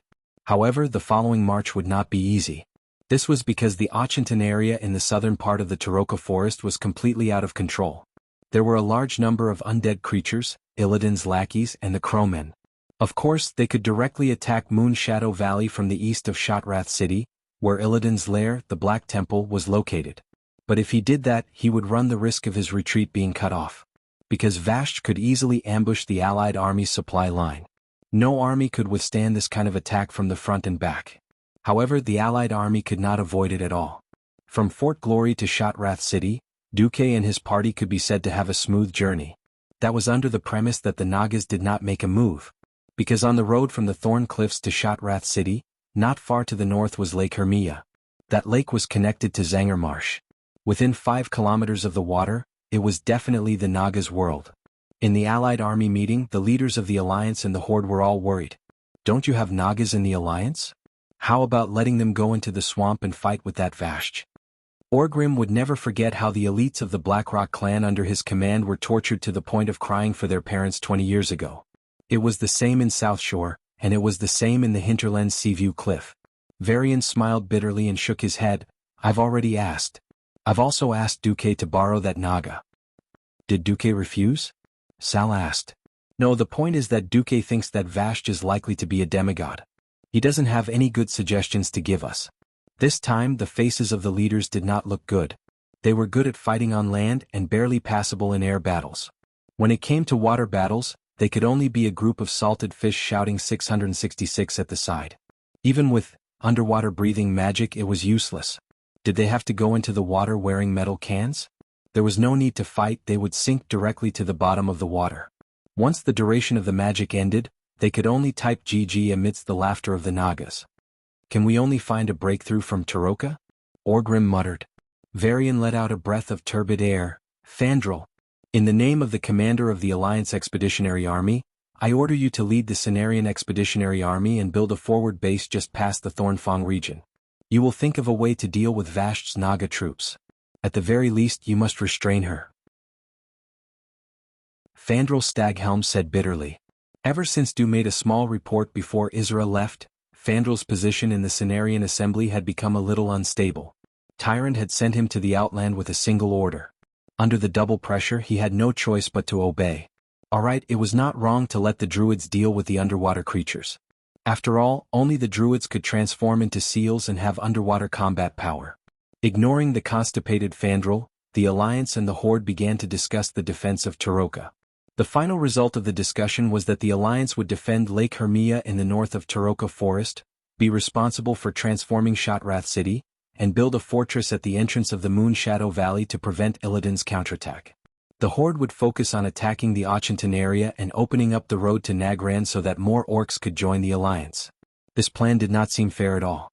The Alliance had to divide their forces and the burden was also heavy. As the leader, one had to have the responsibility of leading. Now that the Alliance was stronger, this was the only way. In Karazhan, Duque finished reading the copy of the conference report sent by Varian, threw it aside and rubbed his eyebrows. I didn't expect Vashj to become such a huge problem. On the surface, once the road to Nagran was opened, it was possible to take 1,000,000 Horde troops and ignore Vashj and directly attack the Black Temple. But in reality that was not the case. In the Outland, the teleportation portal was quite unstable. At most, Duque could open up a teleportation portal that was specifically connected to Shotrath City, but he could not guarantee a teleportation portal that continued to the front lines of the Moon Shadow Valley. Without a guarantee of supplies, he could not expect the frontline soldiers to have any combat power. I still have to deal with Vashj first. Chapter 1399. Duque never felt that Vashj was very strong. Even in the game before he transmigrated, the team led by Duque only took about 3 days to complete the first kill. In the reality of this life, Vashj became a big problem. If a Naga was more than 5 kilometers away from any large body of water, their strength would greatly decrease. Not only because they were aquatic creatures, but also because there was too little water in the air, which would directly affect the strength of the female Naga's magic. In water battles, Vashj, who was probably already a demigod, was almost unbeatable. As long as they stayed in deep enough water, in theory only the deep-sea giants could fight the Naga. The deep-sea giants did have a boss called Morogrim Tidewalker, but the problem was that he was also in the Serpent Shrine. He was Vashj's underling. Above Vashj, only Queen Azhara and the ancient god Enzoth were above her. Alright, they were all wearing the same pair of pants. The Naga's lower body was in the shape of a snake and did not wear pants. Sorry. If Duque could descend into the Serpent Shrine, Duque had at least a 90% chance of killing Vashj alone. Yet he dared to come and kill. Jaden dared to descend and block him.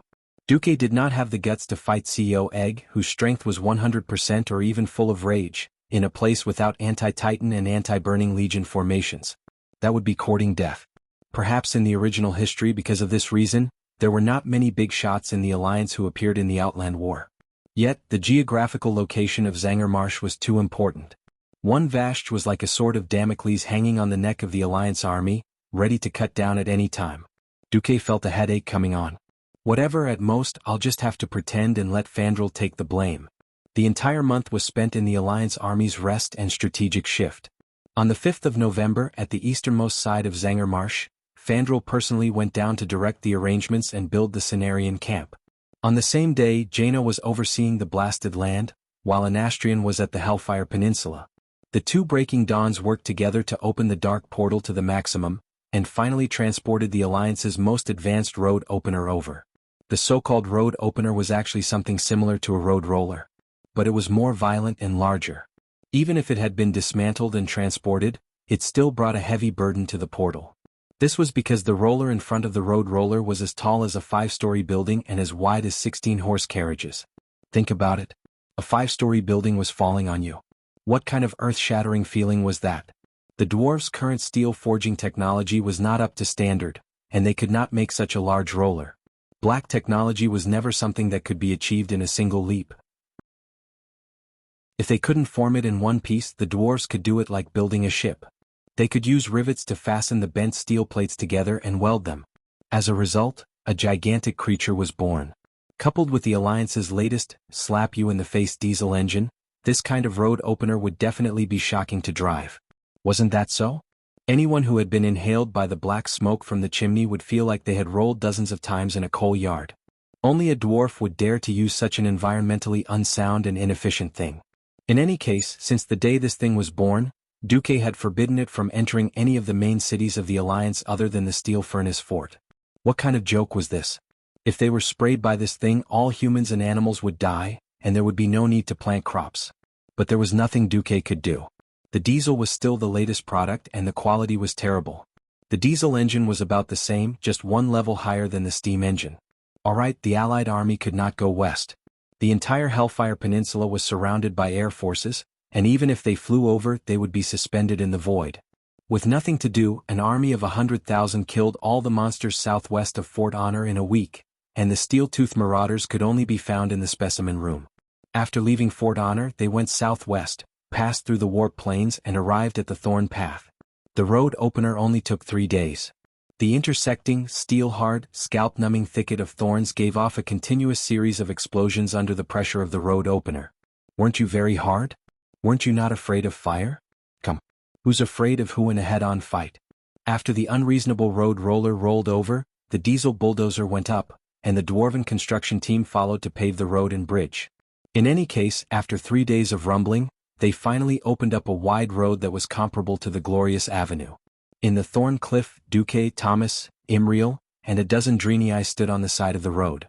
Seeing the huge road opener completely flattening the thorn forest, which was once the Dreenii's forbidden land, Imriel and the others were stunned.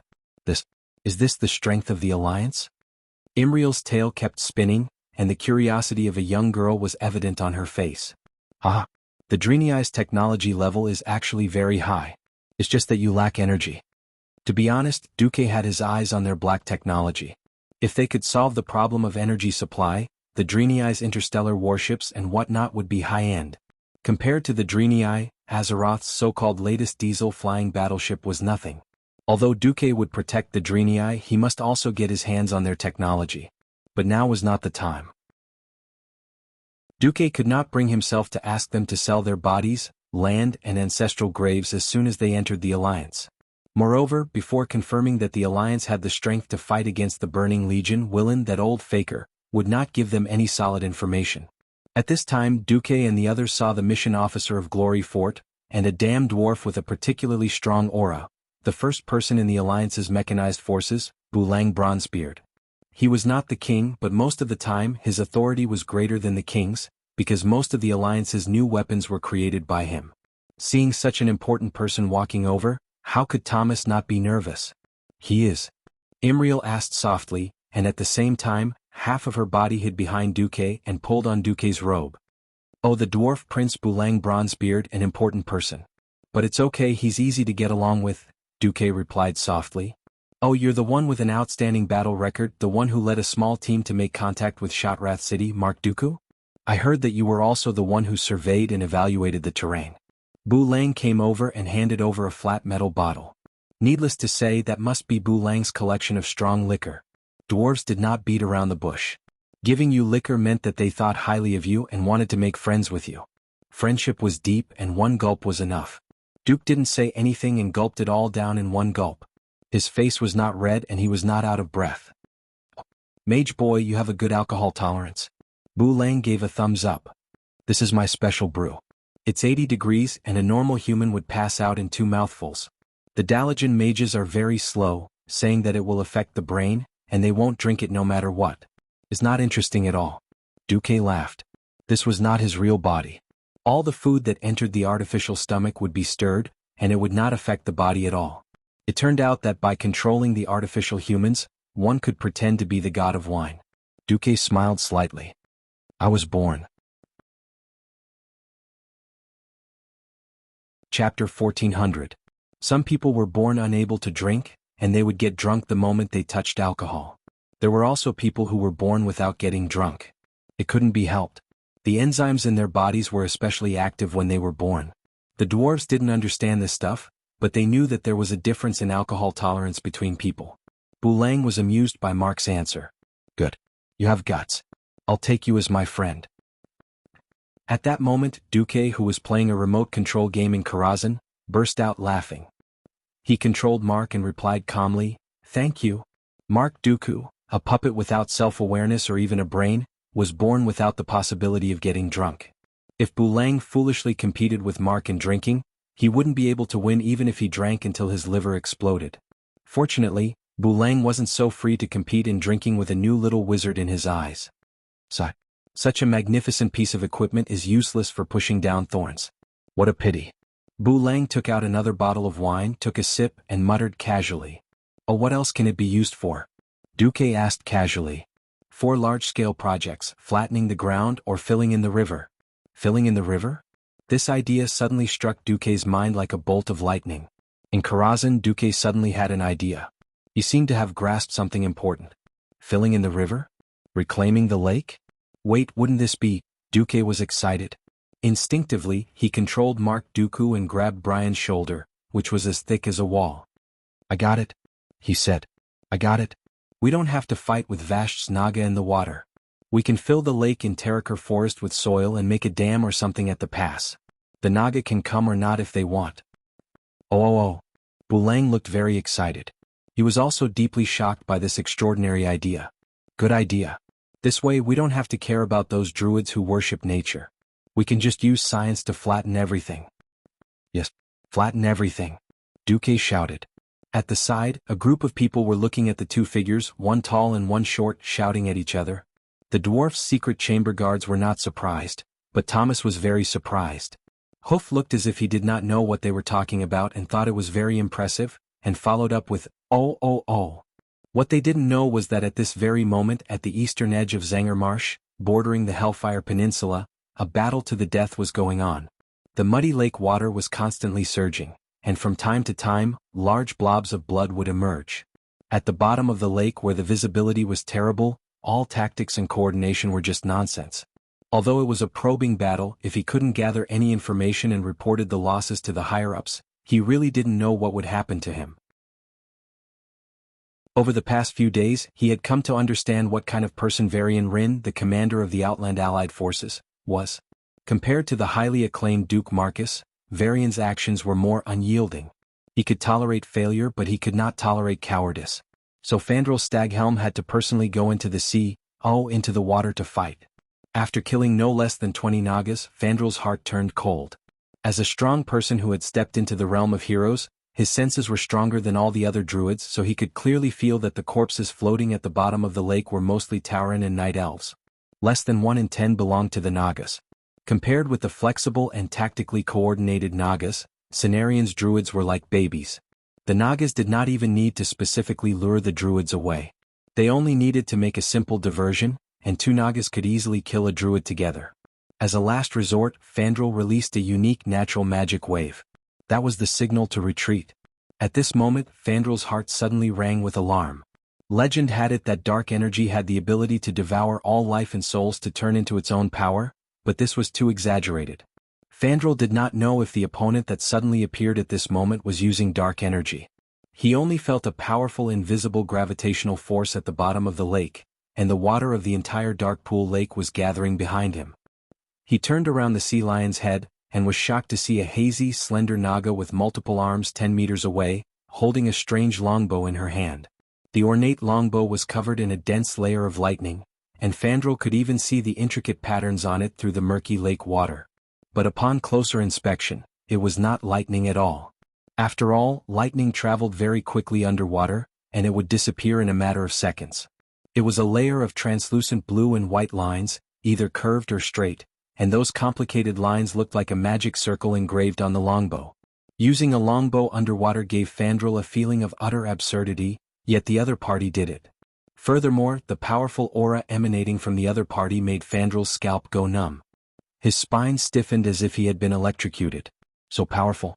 I'll die. I'll really die if I take an arrow from her. What a joke.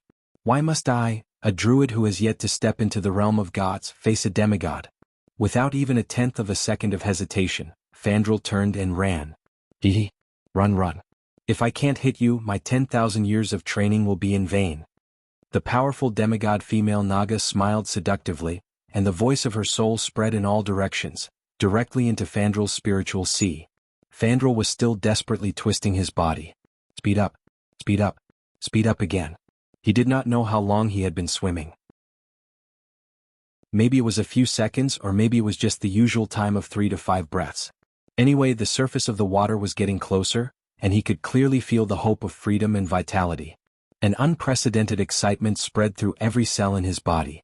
At this moment, Fandral suddenly felt his body hanging in the air. It was a feeling of emptiness where he could neither reach the sky nor the ground. With great astonishment, Fandral turned his sea lion's head again, and he saw a scene that made him feel incomparable despair. All the water in the surroundings had been sucked out in an instant. The female Naga, who should be called Vashj, had actually sucked away a small half of the dark pool lake's water, compressing it beyond imagination, and finally turned it into an arrow that was not very large, knocked on the bowstring of the gorgeous carved longbow. And at this moment he, the great druid Fandral Staghelm, was actually suspended directly above a huge whirlpool. He was being pulled by an inexplicable force, or perhaps he was being held up and he could not move at all. At this moment, the slender fingers of Vashj's right hand suddenly loosened, and the thin water arrow left the bowstring. Chapter 1401. Whoosh! Suddenly the arrow lengthened. No, Fandral screamed. He understood that if he was hit by this arrow, it would be equivalent to being hit by half of Dark Swamp Lake. No, or worse. Because the lake was a compressed version. At this critical moment he showed the true colors of a hero-level powerhouse. He did not choose to turn into an eagle and try to fly away. Instead he turned into a ridiculous bear. In this state, his armor was even stronger than that of the Dwarf King's deity incarnate state. Of course it was only armor. In terms of magic resistance, the bear could not compare to the Dwarf King's avatar. But the bear's vitality was stronger. Then he took the attack head-on. Just as the mark controlled by Duque and Bulang reached an agreement, thanks to the magic network transceivers all over the Hellfire Peninsula, Bulang was the first to receive the news. A human mage hurried over, but his eyes fell on Mark Dooku, who was standing beside Brian. The messenger looked a little awkward because this was a level 1 secret. "I'll take my leave." Duque wanted to retreat after saying this. But Bulang grabbed Duque's wrist like a pincer and he could not move. Bulang glanced at Thomas and the confused hoof and laughed. "Brat, do you think I don't know who you are?" This was a pun. Duque did not expect Bulang to be so cunning. When Thomas heard this, he naturally thought that this mark should be a descendant of some great meritorious service. Or the illegitimate son of some big shot. In the circle of nobles this was a normal thing. Imriel knew nothing about humans. Anyway, he was just a mascot. But to Duque it was a different story. His impersonation of Mark Dooku was kept a secret from everyone except his own harem. The more people who knew, the easier it was for something to go wrong.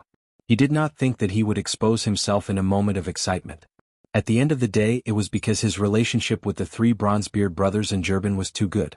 For many days and nights, it was Duque, the transmigrator, who brought along these 4 dwarves who had a big brain hole and were passionate about practical matters, turning what was supposed to be black technology into reality. From blitzkrieg to rail transportation. From mechanized standardized mass production to flying battleships. Sometimes even Duque's closest friends, the Windrunner sisters, were jealous and said that Duque spent more time with the dwarves than with them. At the end of the day, Duque was too familiar with Bulang. On this side, with Bulang's permission, the messenger reported the latest information. The Cenarian Expeditionary Army suffered a crushing defeat in the first battle. Sir Fandral Staghelm was ambushed by Vashj and was seriously injured. In Karazhan, Duque raised his eyebrows and muttered to himself, "Why didn't Vashj just get rid of this guy?" Well, Duque did not speak, but Bulang did. "Damn it, if he's dead, no one will scold our industry for polluting the environment. This is really unfortunate news." The group of people around him rolled their eyes. "You've been exposed a long time ago." Bulang did not blush. Anyway, it was not the first time that the Bronzebeard brothers, who held the banner of the Industrial Revolution and shouted "Want GDP, not environmentalism," had quarreled with Fandral in the alliance. Duque did not care about this kind of trivial matter. After all, the alliance was an equal organization that only required allies in military matters and tried to coordinate as much as possible in other matters. As long as they did not join the Burning Legion or other evil forces, it was their business how they did in their country, and other countries could not interfere. Besides, the Industrial Revolution in Azeroth was originally driven by Duque. In fact, when productivity had not developed to a certain level, there was no environmental protection or sustainable development at all. I've gone too far. On this side, Bulang patted Duque's shoulder with his big hand. "Well, it seems that it's up to us now." November of the 23rd year of the Dark Portal. In Azeroth, this was undoubtedly the month of entering winter. In Draenor, which had lost its core and was disintegrating, the weather did not change at all. The Taraka forest was still like summer. Due to the large number of allied troops entering the Taraka forest, the fell orc army that had previously besieged Shotrath City had retreated early under the command of Kilrog. They entered the Blade's Edge mountain area further north through Zangarmarsh that was controlled by Vashj. Duque was able to let Bulang's engineering team carry out the chain blockade operation under the cover of the Griffin Legion and the Dalajan Mages and Stormwind. The so-called chain blockade, the biggest meaning was to block the enemy so that the enemy could not go up or down, making it extremely uncomfortable. Specifically, it was to build a dam to stop the flow. If they followed the traditional method, then someone had to walk or take a boat to the middle of the water and sink huge wooden stakes all the way to the bottom. Then, using this as a foundation, they would throw sandbags or something to block the lake water and cut off the entire mouth of the lake. Finally, they would slowly build a dam. If this method was used in a peaceful place, it would not be too much of a problem. But in Dark Swamp Village, where strong enemies were watching from the side, it would be a little dangerous. Dark Swamp Village was located in the southeastern corner of Zanger Marsh. It was the core waterway that connected Dark Swamp Lake and the Taraka Forest's Hilmia Lake. It was a place with many small islands and narrow waterways, similar to a water village. Although the water was relatively gentle and shallow when it fell into Hilmia Lake, there was an obvious big drop. To be specific, it was a large waterfall that was more than 100 meters wide and had an average drop of 20 meters. What do we do? Although he had sent scouts to survey the terrain and had seen the actual situation, Bulang still frowned. Duque, who was playing the role of Mark Dooku, had a card up his sleeve. He raised his thumb and pointed at the big guys behind him. "Didn't I tell you to remove all the steam tanks and put stones on the turrets? Just drive the tanks into the water and sink them." As soon as he said this, the dwarves around him were shocked. Damn. There was such a suffocating operation? Bulang said, This will work? Anyway, the people operating the tanks have all been replaced by humans who can swim. It's not like your people are going into the water. Duque shrugged. Bulang finally understood. Using wooden stakes to seal the mouth of the lake was too slow. Once the Nagas attacked, the project would definitely be paralyzed. But if the entire steam tank sank, half of the mouth of the lake would be sealed on the spot. The tank with the turrets removed was like a large rectangular box. It was very convenient to stack more tanks on top of it, or to build the stones for the dam. In this way, the sealing of the lake could be done in half a day. When the lake water stopped flowing, it would be useless even if the Nagas came. They would not be strong enough to move these behemoths that weighed more than 30 tons. What a genius idea. How did you think of it? Bulang let out a sincere sigh of admiration. I saw it on TV when I was watching the flood rescue. Chapter 1402. When the water level was high, the sandbags would be washed away as soon as they were thrown in. The Celestial Empire didn't just drive trucks filled with rocks in. Sometimes it was a ship full of rocks that sank in the gap and blocked the dam. Of course, Duque wouldn't say this out loud. Instead, he said domineeringly, "The old steam tanks are going to be eliminated anyway, so I suddenly thought of reusing them." Duque's words were so reasonable that Bulang had nothing to say. If there was a shortage of iron or all the scrap metal would be thrown into the furnace to be recycled.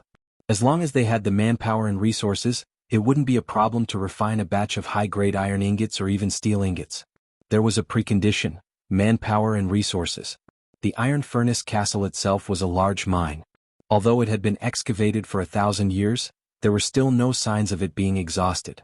In addition, they had recently obtained large amounts of metal ingots from the tribe: copper from Durotor, iron from Stonetalan Mountain and Feralas, gold and mithril from the Thousand Needles Forest. All the ore had been transported to Theramore, smelted into metal ingots, and then transported across the sea to the Iron Furnace Castle, the largest factory in the Alliance. Because ready-made metal ingots were more useful, there was no place to use the old steam tanks made from low-grade iron plates. So when Duque suggested using hundreds of steam tanks that had been shipped to the outer lands but could barely be used due to the lack of steam pressure, Bulang was truly shocked. If Duque wasn't wearing this unfamiliar face right now, that would be even better.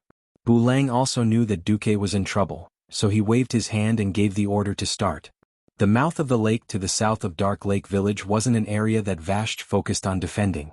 After the soldiers of the Griffin Legion killed all the large lizards wandering near the mouth of the lake, the Alliance army began to set up large numbers of heavy iron horses in the waterway to act as fortifications.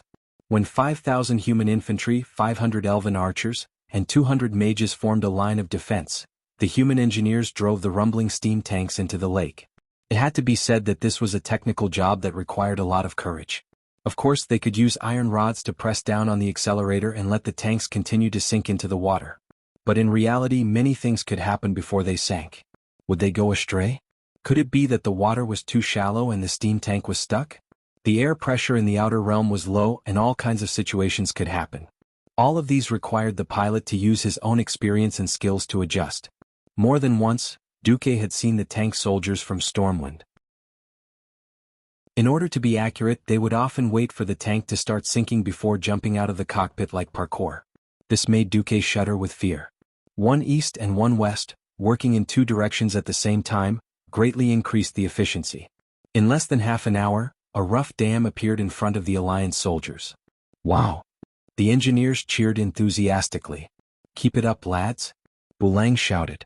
For this battle, Bulang even tricked William into going to the eastern entrance of Zengermarsh to inspect.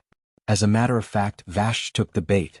As William approached the surface of the water, the powerful Naga siren shot him with an arrow. This arrow was very strange. At first it looked like an extension of a reflection in the water and no one was alarmed. When everyone reacted, the sharp arrow made of water was already less than an inch away from William's cheek. No! Vala screamed and waved her dagger. She hit the tail of the arrow. It was useless. The feedback from the epic-grade dagger made Vala's heart fall into the abyss. The feeling was no different from stabbing a dagger into the water of a pond. Something that no one could have expected happened. Ever since he stepped into the outer realm, William, who had always been a berserk warrior with long swords, actually took out a huge shield that felt like a mountain at lightning speed. At the same time, 3 illusory golden shields revolved around William's body. This was the defense warrior's signature profession skill, shield wall. Umph. William let out a muffled groan. Even at the cost of this epic-grade shield being pierced, it still bought him time to dodge.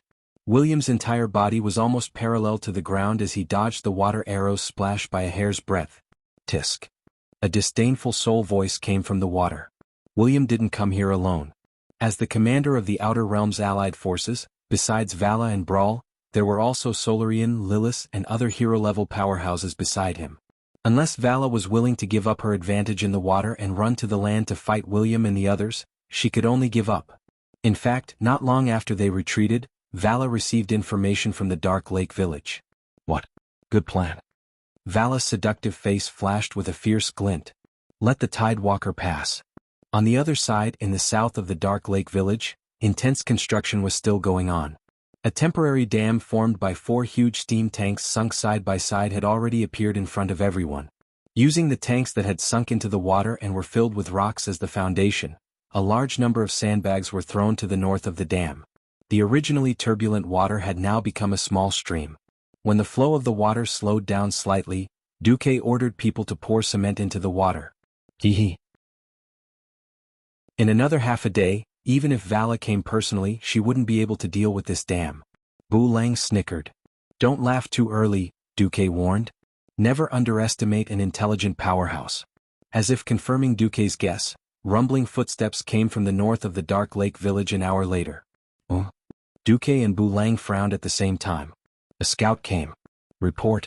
We've discovered a giant that seems to be a deep-sea giant. He's holding a huge anchor and is advancing towards the dam. There are hundreds of water elementals and close to 1,000 male Naga around him. There are many enemies and we don't have many experts on our side. Bulang pouted. I know. Duque gazed into the distance expressionlessly. The Griffin Legion soldiers in charge of guarding the front were resting in 3 shifts. Only the 2,000 people at the outermost part of the formation were prepared for battle. The rest of the soldiers were allowed to rest, but they were all wearing armor and holding their weapons. Since there was enemy activity, they all took their positions and waited for the enemy to arrive. However, the battle this time was different from any of their previous battles. They were not standing on solid land, but on an isolated island that looked like a watery village. Although the water was shallow, Duque would never forget how terrifying the water attacks in the Romance of the 3 Kingdoms were. The places where the soldiers stood were all reinforced with sandbags and were at least 10 meters away from the surface. In this period of time, they even added metal components that resembled a wave breaker to the front of the soldiers. That's right, the greatest enemy of the soldiers wasn't the Naga, but the possible flood. Chapter 1403. The Naga army had arrived. Vast and mighty. It seemed that the Alliance had more people, but the quality of the Naga soldiers was higher. Even the well-trained soldiers of Storm City, no matter what weapon they used, would find it difficult to defeat a Naga in a one-on-one battle. Racial talent determined the upper limit of an individual soldier's combat power. Male Naga had giant-like arm strength and impact. Female Naga had inherited the spellcasting ability of the night elves. The conversion ratio of Naga to humans was 1 to 5, which was a conclusion based on long-term statistics. Not to mention the unknown number of water elementals at the moment, and a boss-level underwater giant holding the line. The soldiers of the Griffin Legion were a little sweaty. This was not a battle of the same level. Once the fight started, it would be difficult for them to escape. But glory and discipline drove them to stand their ground. Every soldier could not help but move their fingers so that they could hold the hilt of their swords tighter. "Bulang?"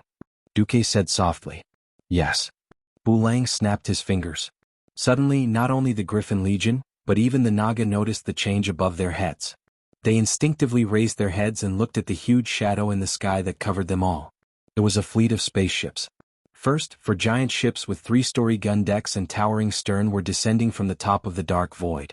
And in the middle of the airspace surrounded by them, 8 larger flying ships descended one after another. Unlike ordinary warships, their balloon-like appearance looked a little ridiculous at first glance.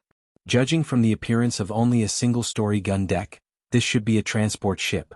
Every ship, including these transport ships, was bobbing up and down in the storm above Draenor, swaying left and right as if they would fall at any time. Then, a large number of lightly armored dwarf knights could be seen hovering high in the sky above the 12 ships, holding storm hammers that were flashing with lightning. They were riding the griffins that they were proud of, and the little lightning arcs in the air formed a circle outside the fleet. "It's our people." The flying fleet of the Alliance.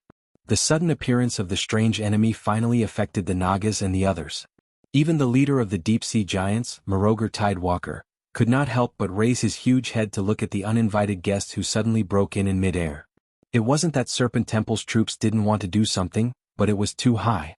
These fleets hovering 500 meters in the air were completely beyond their range of attack. Immediately afterwards, the Griffin Legion soldiers received a new order. Emergency retreat. Everyone's expressions were very interesting. As infantrymen of the new era, they had all received artillery training. What they were told the most was how to make themselves stand out in the eyes of their allies in the sky and at the rear, so that their allies could adjust the firing parameters of the cannons and not hit by mistake. How could he have encountered such an order today? However, as the elites of Stormwind, even if the order for an emergency retreat was given, it did not mean that they would abandon their armor and flee. In an orderly fashion, they moved from the back to the front and quickly ran towards the high ground on both sides of the river. This scene left the Serpent Temple army a little dumbfounded. If it was a tribe that had fought many big battles with the Alliance, they would definitely understand on the spot that the Alliance was going to make a big move. There were only 2 choices left in front of them. One was to charge quickly and muddle their own soldiers with the Alliance's soldiers as much as possible, creating a chaotic battle. In this case, blowing up their own people was something that Duque would never do. The second was, run. The faster the better. Unfortunately, before the battle in the Outer Lands, Vash's people had never interacted with the Alliance, and were unable to understand how crazy modern air raids were. In addition, the leader today was the brainless deep-sea giant boss Morogri. In the end, the group of Naga made the most idiotic choice. Like curious babies, they looked at the large-bellied ship above their heads as it opened its hatch. A large cloud of gray stones fell from the sky. "What is this?" "Don't know? If they want to kill us, they should at least use stones, right?" A group of male Naga who were not very intelligent showed the Alliance what it meant to be dumbfounded. Very quickly they realized that something was wrong. The grayish-white substance on their bodies reacted to the water on their bodies. It was a terrifying feeling, as if one was suddenly thrown from a cool spring pond into a blazing hell. The psychological gap was accompanied by the sharp pain around their bodies. Every Naga could not help but wail in pain. They beat themselves madly, using their claws to wipe the dust off their bodies. However, it was useless. In order to display the characteristics of aquatic creatures, their bodies were mostly soaked in waist-deep waterways. However, when these gray stones came into contact with the water, they immediately produced a terrifying heat. Every water channel was like boiling water, crackling and popping. From afar, over 1,000 Nagas and water elementals looked like glutinous rice balls rolling in sesame paste. Glutinous rice balls in the form of monsters. They used their strong bodies to struggle with all their might, but under the intense pain of the ultra-high temperature, it didn't take long for them to fall dead in the waterway. No. It was already a mud road, not a waterway. The quicklime quickly filled up every small waterway, turning it into a sticky, semi-solid substance. On the high ground on both sides of the dam, Bulang and the soldiers of the Griffin Legion were dumbfounded. Bulang's voice trembled. "What kind of new weapon is this? When did it get here? How come I don't know?" The Alliance's big explosions were all handled by Bulang. Duque shrugged. "Nothing special. It's just quicklime." It suddenly encountered a large amount of water and became like this. Quicklime was the most commonly used industrial raw material.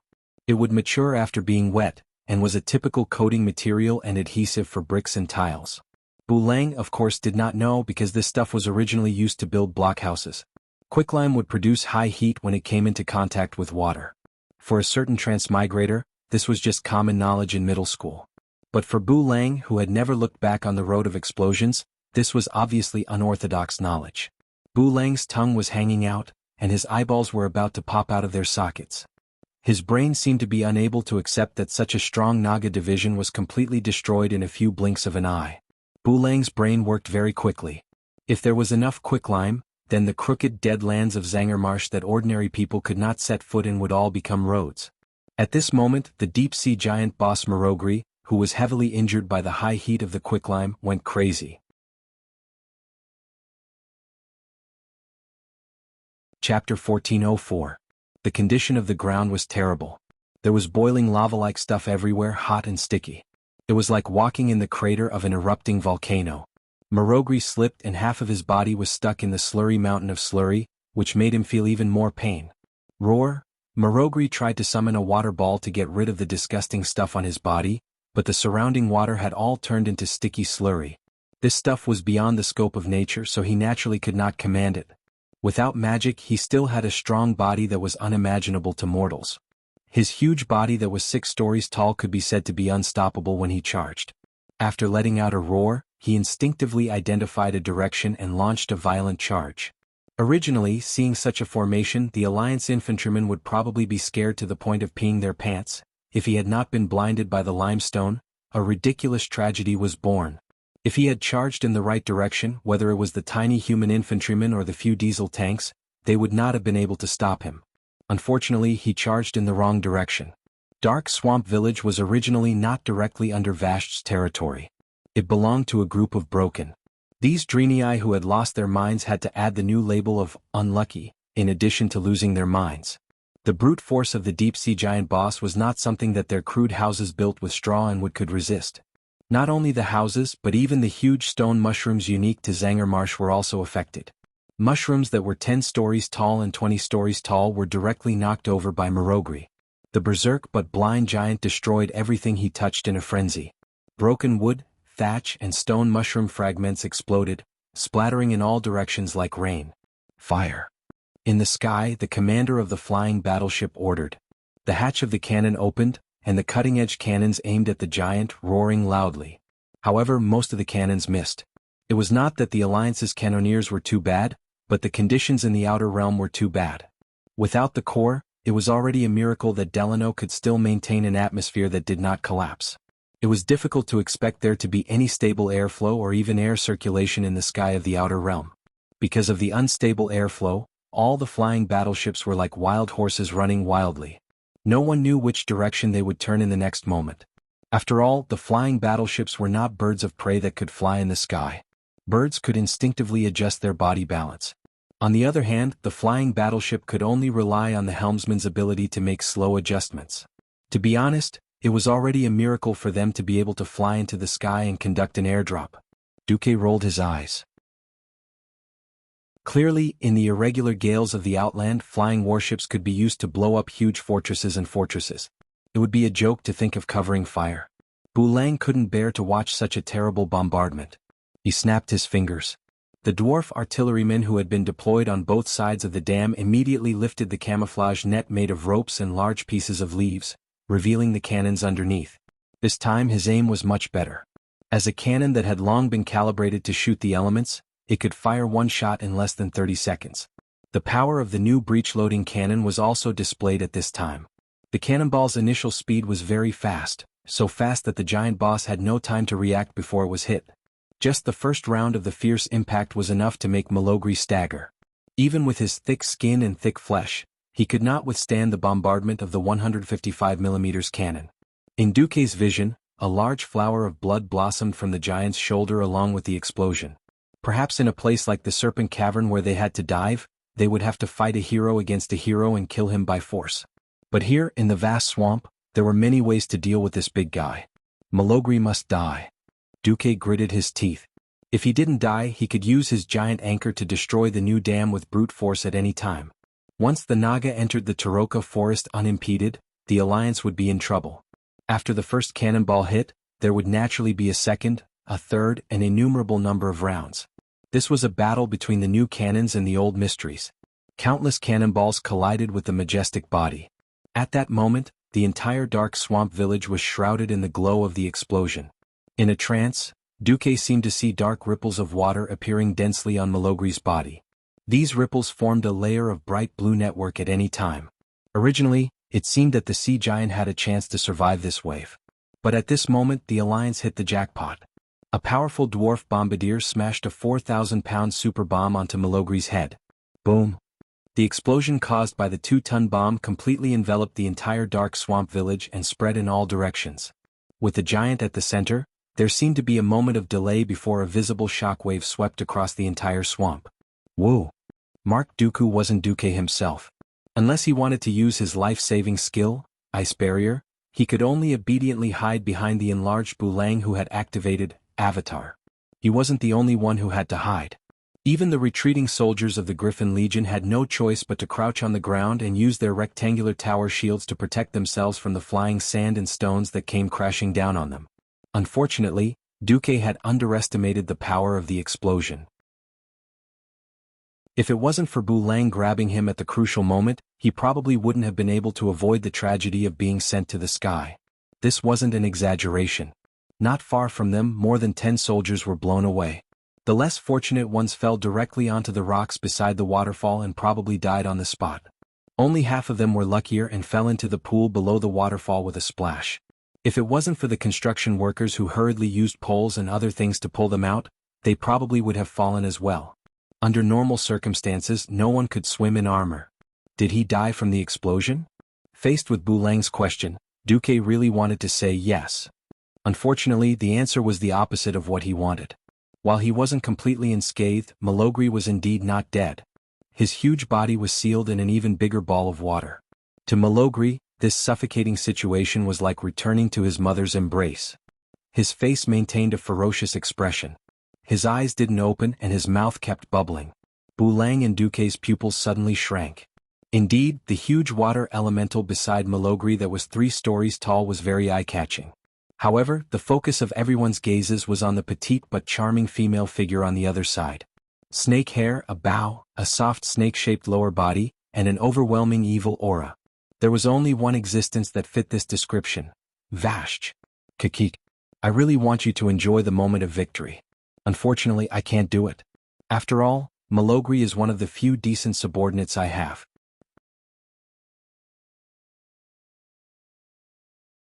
Chapter 1405.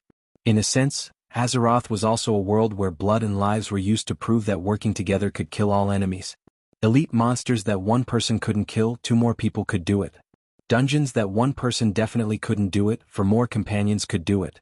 Bosses that one person couldn't do it alone, a group of 39 bandits could do it. Apart from childbirth, which couldn't be sped up by numbers, there wasn't anything that couldn't be solved with numbers.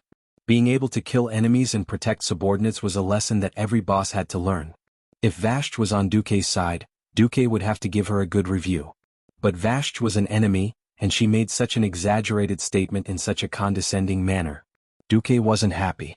Didn't you say that my smurf could come over and act cool? You Vashj have already finished showing off. What about all the planning that I've done for so long?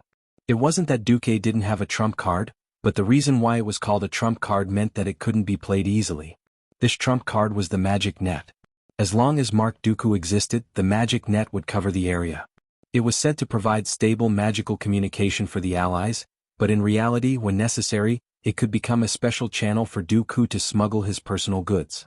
But Duque didn't want to use it now. Whether it was magical communication or magical power transmission, magical power traveled through the void, and the void wasn't a so-called superconductor that didn't have energy attenuation.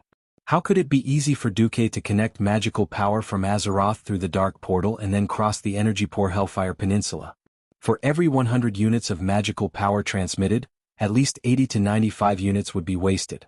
If he wanted to send the Sword Emperor of the Twin Emperors over and display demigod-level power, it meant that Duque would have to use up half of the magical power that the magic net had accumulated with great difficulty. Just imagining that situation made Duque's flesh hurt. But Duque didn't have any powerful helpers. To hold Vashj back, Bulang might be able to fight with all his strength, but who was next to Vashj? The system immediately confirmed that Duque's thoughts were correct. The unstable Hidus was another troublesome water elemental boss. 3 of the Serpent Temple's 6 big shots had already arrived. Excluding Yusler, whose body was even larger and couldn't swim in shallow water, Vashj might still have 2 other bosses hidden behind them. What to do? Duque was worried sick. It seemed like William had unintentionally become a target, and the plan had obviously failed. If Vashj attacked, but she didn't want to waste the mana of the weave, what should she do? I'm also in despair. Just then, Bulang made an almost undetectable gesture, and the sorcerer in charge of magical communication immediately notified the captain of the flying battleship in the sky. Another 4,000-pound bomb fell from the sky. Swish! Just the sound of his descent through the air was enough to make the distant Griffin Legion soldiers feel their scalps go numb. Duque sighed. Sure enough, what happened next was as expected. Plop! Plop! When the giant bomb, which was slightly larger than a carriage, fell 100 meters above Vashj, the entire bomb was suddenly wrapped in an even larger water ball. It looked as ridiculous as a gummy candy. Pfft. The water ball wrapped in the large bomb showed unimaginable elasticity. It actually fell from the sky and smashed less than 20 steps away from Vashj. Not to mention exploding, it didn't even make a sound. Duque and Bulang's pupils suddenly shrank. For some reason, Duque suddenly thought of a very classic saying, all bullets and cannonballs are just flying tools that fly a little faster. Yes. As long as one had the speed to eliminate its power, then all bullets and cannonballs were nothing. In the world of martial arts, only speed was unbeatable. It was simply too easy for a powerhouse to deal with a free-falling bomb. An unforeseen event that no one had expected happened at this moment. There was no taunting or signs of a fight. Vashj's left hand held her incomparably famous longbow among the players, and the 3 arms on her right actually made a saluting gesture at the same time. This time, Duque's already shrunken pupils suddenly shrank again, shrinking to the size of a needle. Memories that had been sealed for a long time were instantly triggered. I remember this gesture. In Karazhan, Duque's main body suddenly stood up. Of course he remembered because he had returned to the War of the Ancients. During those days in Queen Azhara's palace, every maid of the queen had saluted him like this. At that time, his identity was still the Void Lord of the Infernal Affairs. Suddenly, Duque thought of a possibility. The maid, Seleka, whom he abandoned when Azhara City was destroyed because of her half-heartedness. Could it be that Valeria was... This feeling was a bit absurd, but the more Duque thought about it, the less certain he was. That's right, in history Vashj was a maid of Queen Azhara. Later, for some unknown reason, she left the queen and ran off to do things alone. Later, she joined Illidan, and in the end she was killed by the Cenarian Expeditionary Army and mortal heroes in the Serpent Shrine Cavern in the Outland. This possibility made Duque shudder a little. This was not good news. Although he had left a contingency plan for Valeria, he did not know if that contingency plan had been successfully activated. He also did not know what Valeria's personality was like after 10,000 years. The Night Elves were extremely long-lived.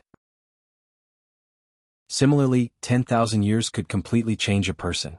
One had to know that even Tyrant, who bathed in the moonlight all year round, had the guidance of a goddess, an adopted daughter, and a group of believers and an entire race to keep her busy, almost had her heart twisted. Not to mention those who were locked up in the darkness and suffering. Illidan was locked up for 10,000 years, but on the surface he was still willing to fight for Tyrant. In the original history he also wanted to play infernal affairs from the bottom of his heart, but in this life, no one could guarantee anything. Anyway, looking at how decisive he was in killing, he was not far from being a psychopath. Alright, let's change to Vashj. Let's say that Valeria was Vashj, but so what? In this life, Queen Azhara and the elite High Elves who were loyal to her miraculously survived the disaster, but were similarly tortured by the aftermath of the energy released by the Well of Eternity. When Azhara City was dragged under the roaring sea by the explosion of the Well of Eternity, the desperate elves had no choice but to accept Nzatha's poison curse, and to survive, they had no choice but to accept their new form, becoming the snake Nagas filled with hatred. No one could guarantee that Valeria would not be like Queen Azhara, constantly expanding her own hatred and anger, and finally falling into a serious and irreversible state of madness. On the other side, seeing Duke's shocked expression, Vash's face showed an intriguing smile. It seems that today is not a good time for a decisive battle. So be it, I will wait for your arrival at the Serpent Shrine Cavern with my strongest subordinates. After saying that, she seemed to take another look at Duke. Chapter 1406. It's her? Not her? Duke felt like his heart was being scratched. He was so curious that he was about to explode. He didn't know what to say about this karmic situation. A few years ago he left. 10,000 years ago, during the ancient war, he abandoned Selja because she fell in love with her master. Although he didn't do anything to Selja and didn't have any psychological burden, he still sold out a subordinate. Duke watched as Vash swayed her soft waist and her long and terrifying snake tail slowly left with her two huge subordinates.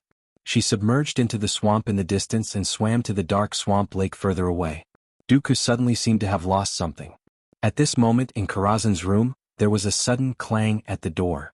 Duke suddenly turned around. It was Jaina. She came in with a plate of supper and didn't even notice that she had knocked it over.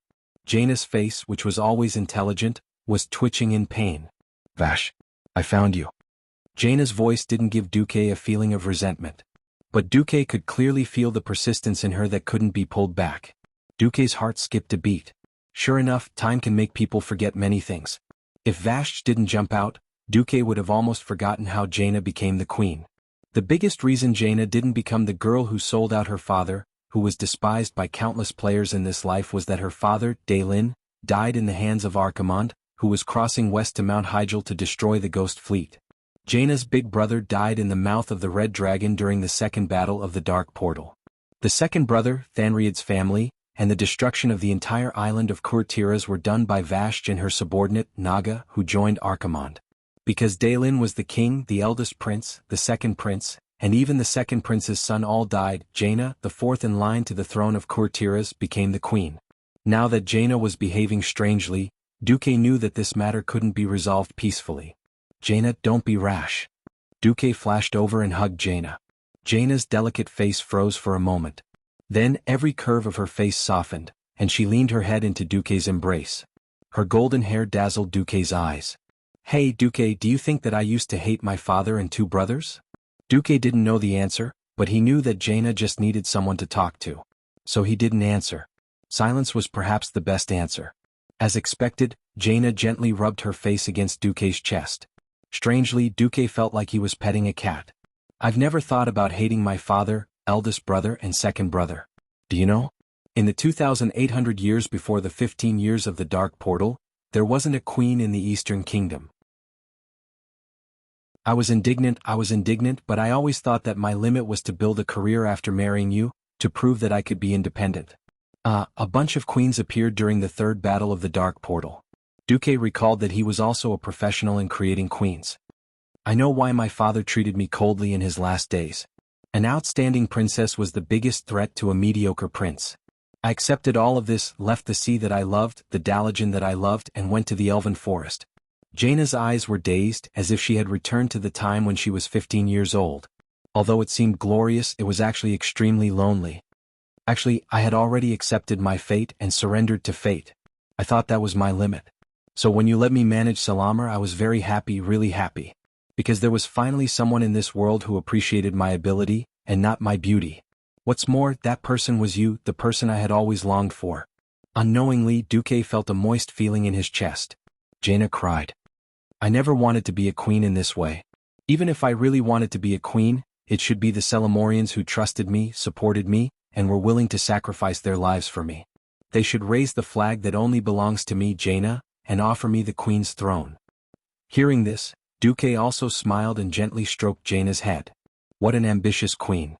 Jaina sniffled, sobbed, and revealed a bitter smile full of poignant beauty. Since the remaining people of Kultiras need me, since my surname is Proudmoore, then I have my duty. Don't worry, I won't be hot-headed and abandon my people and the duty of communicating between the two continents to run to Draenor to settle scores with Vashj. If there's a chance, please be sure to kill Vashj and avenge my second brother's family. Duque was speechless. A moment ago he was still hesitating whether he should verify Vashj's true identity or something. If she was really Seleka, then it was not impossible to capture her. After all, among Duque's subordinates, there were dragons that could fly in the sky and Emperor Karaj that could burrow underground. He lacked someone who specialized in water battles. Not to mention the little Naga from back then, there was also the Murloc Sage Magar, who was responsible for wholesale IQ among the mentally handicapped Murlocs. There was really no one who could fight. Alright.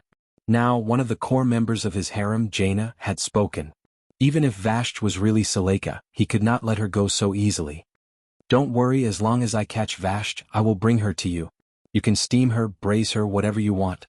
Duque swore, completely ignoring the dark clouds that suddenly covered the sky outside Karazhan. It was as if a group of cultivators was undergoing a tribulation. Jaina burst out laughing.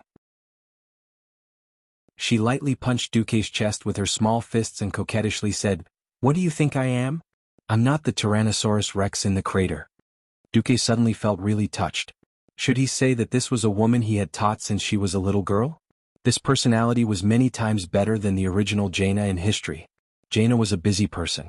She ran over and circled around before leaving. As soon as Duque waited for Jaina to leave, he immediately opened a portal and ran to the Moon Goddess Temple in Nasus to find the other person involved. The Night Elves originally had 3 leaders. Malfurion went to cultivate. Oh no, he went to work in the Emerald Dream. Fandral Staghelm was thrown into the Outland by Duque. He had just been shot in the knee and vomited 3 liters of blood. He was still recovering in the Outland. Tyrant had the final say in all of Darnassus. Although Duque's surprise visit was more personal, the priestesses of the Moon Goddess Temple were used to it and quickly reported it. Duque met Tyrant in a side hall.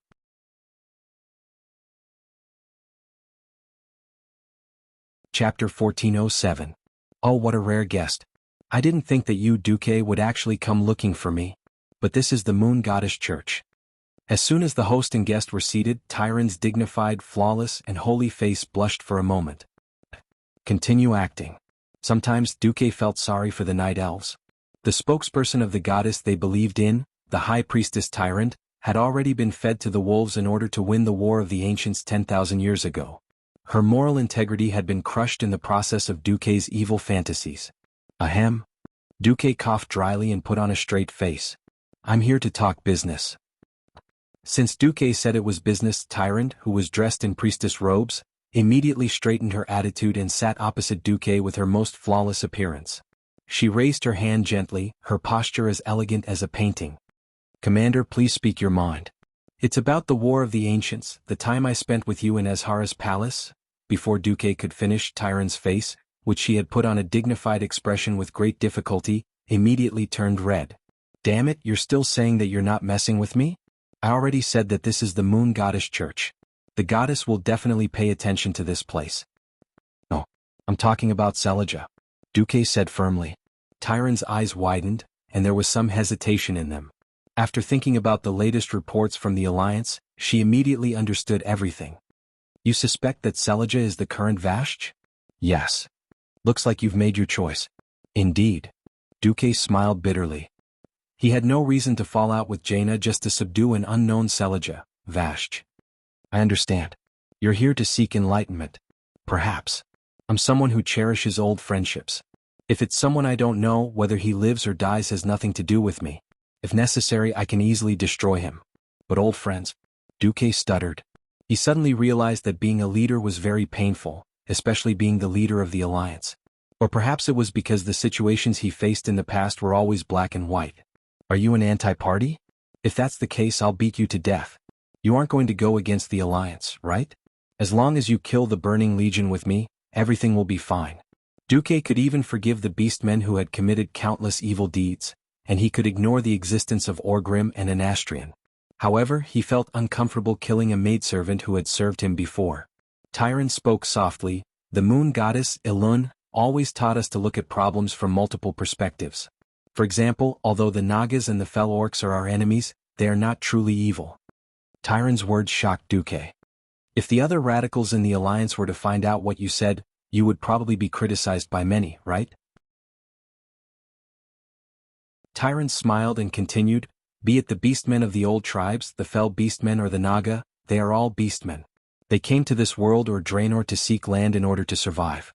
Although to them humans, the current night elves and the Draenei are all enemies, their actions are not evil. Their desires are essentially good. Since they are good, one day when they realize the destructiveness of the Burning Legion, they will take on important responsibilities in this world. This argument made Duque's jaw drop. As long as one is an intelligent being, there will be conflicts due to all sorts of conflicts, and the factors that differentiate them as friends or enemies are benefits and losses. It is a pity that we are now in such an extreme era, an era of despair where we cannot survive without the Burning Legion being destroyed. Be it the Moon Goddess or I, we are not willing to think of building an alliance that only relies on strong combat power in such a situation, because this will lead us to the path of evil. At the end of the day, we are not united just to defeat our enemies. We are raising our weapons for our comrades and even the future of the entire planet. So, if there is a chance, be it you or Jaina, learn to forgive. After Tyrant finished speaking, Duque was completely silent. After a long time, Duque finally squeezed out a sentence, forgive? Tyrant smiled. After joining the Alliance, I have always heard people say that the prosperity and power of the Alliance today is forged through military force, the result of the great leader Duke Marcus's leadership. Is that true? Not at all. Duque was resolute. I have never felt that the alliance is solely due to my efforts. This is an alliance forged from the dreams of countless people. Countless people abandoned their leisure and invested their imagination, energy, and physical strength into it. A mere Duke Marcus can't build so many flying warships, tanks, and attack every inch of land in Azeroth and Draenor. Tyrant's smile became even wider. Then I would like to ask, in the 2,800 years of the rise of the human race, did no one fight against the elves or dwarves? Who didn't fight? Where there are people, there is paste. The violent dwarves and Stormwind had a lot of friction, but after understanding each other, they became strong allies. After hearing this, Duque finally understood what Tyrant meant. Alright, in the past, people told me that the priests were all charlatans and I didn't believe them at first. Today I have finally seen it for myself. You've been beating around the bush for so long. It seems like you've told me everything, but at the same time you haven't. Tyrant smiled like a flower. Hee hee. You are a true demigod of Azeroth, you have no right to call me a charlatan. He was used to the thinking of mortals and didn't have that many thoughts of being superior to the rest of the world. Alright, I understand what you and Elun are trying to say. As long as there is anger in your heart, let's fight.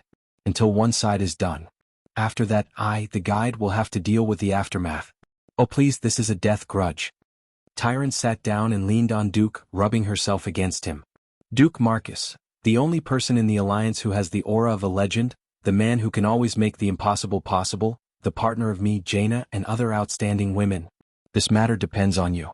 If you can't do it beautifully, how can you think that you have the right to be loved by the 7 noble ladies? Alright, charlatan is right. Duque replied impatiently.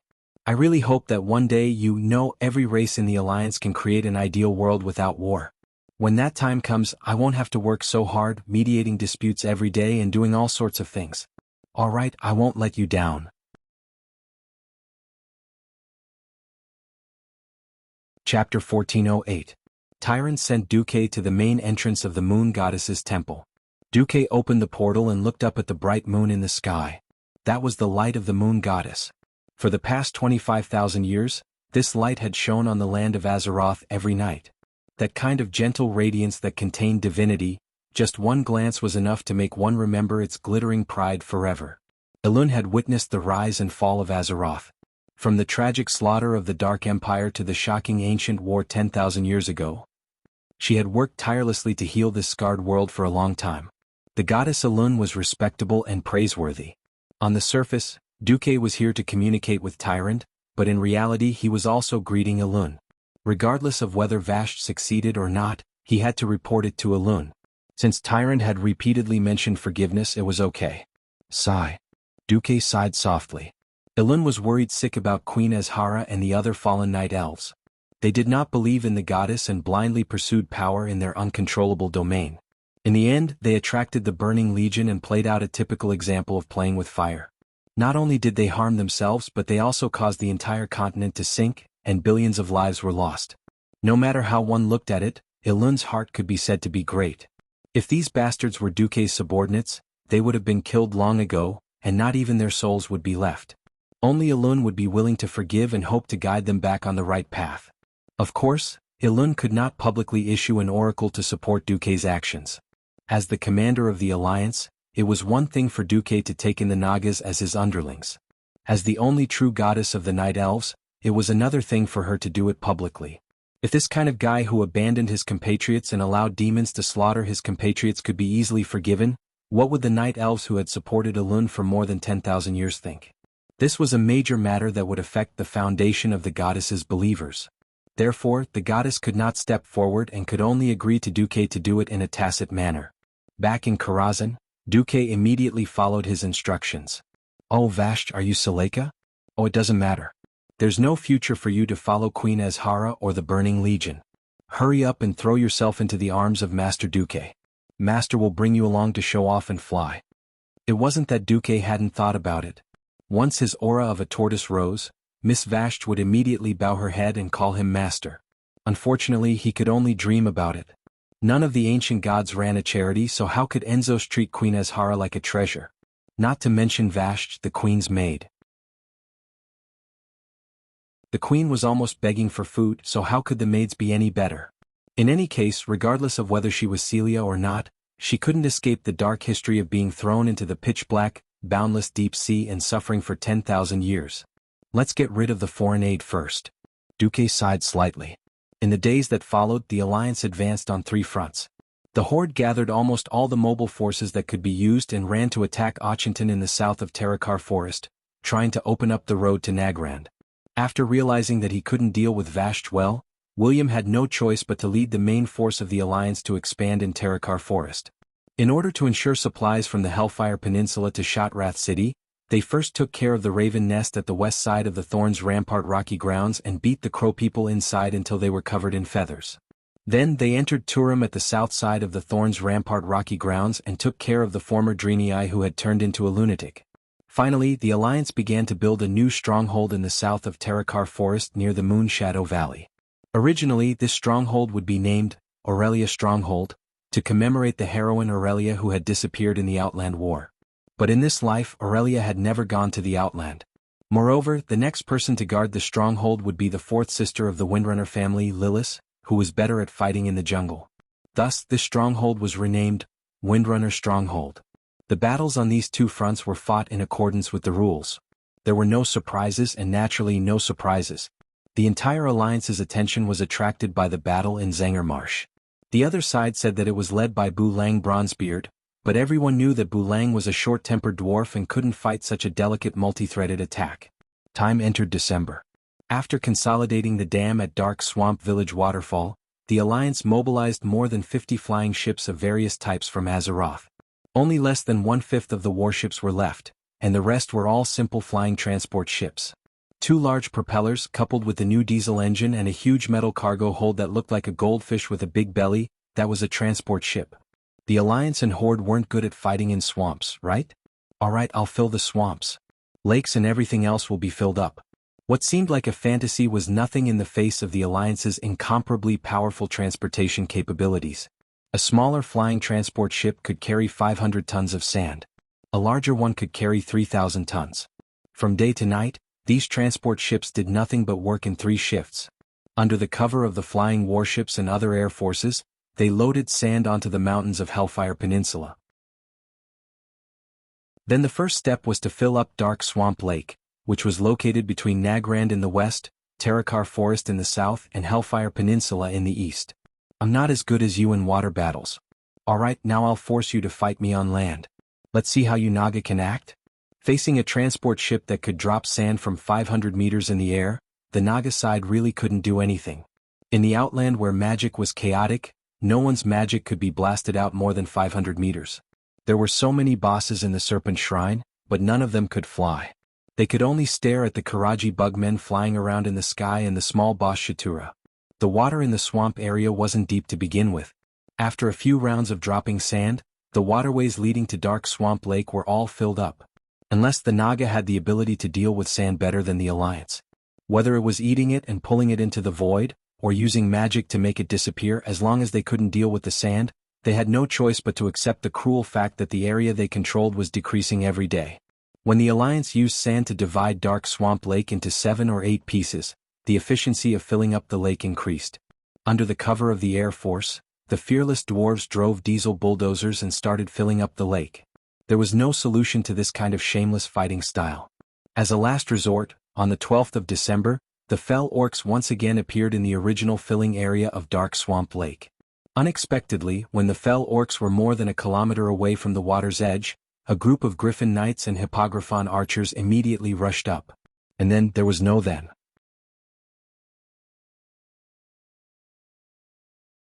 Chapter 1409. Duque's actions were obviously taking advantage of Illidan's lack of air force. This method was quite extreme and could be said to be shameless. However, it could solve the problem that the Alliance wasn't good at water battles and didn't have enough experts. If it was a complete nature, it would always be reclaiming land from a lake. Once there was a flood, it would be a big problem. Not Delano. As a planet whose core was already broken and in a half-destroyed state, it was already a miracle that it could maintain air. The situation in the outer realms could no longer be explained by science. Since there weren't so many rules and restrictions, Duque could naturally use his imagination to create trouble. After a month, Dark Swamp Lake and its surrounding areas, which spanned nearly 100 square kilometers, had been completely filled with soil. After repeated tests by the gnome craftsmen, the ground met the requirements. However, Illidan's men did not know what was going on. On the 25th of December, nearly 100,000 fell orc soldiers and ogres dressed in coarse beast skins crossed the shallow waterway near the lagoon in the middle of Zangermarsh and entered the current Dark Swamp Plains. Originally, their attack was to destroy the Alliance's lake-filling project. Who knew that along the way the human sentry towers were all empty? As the sentry towers were constructed with reinforced concrete, even the ogres had to expend a great deal of effort to destroy the half-built sentry towers. Using a hammer to hit those sturdy little bunkers was even more of a loss.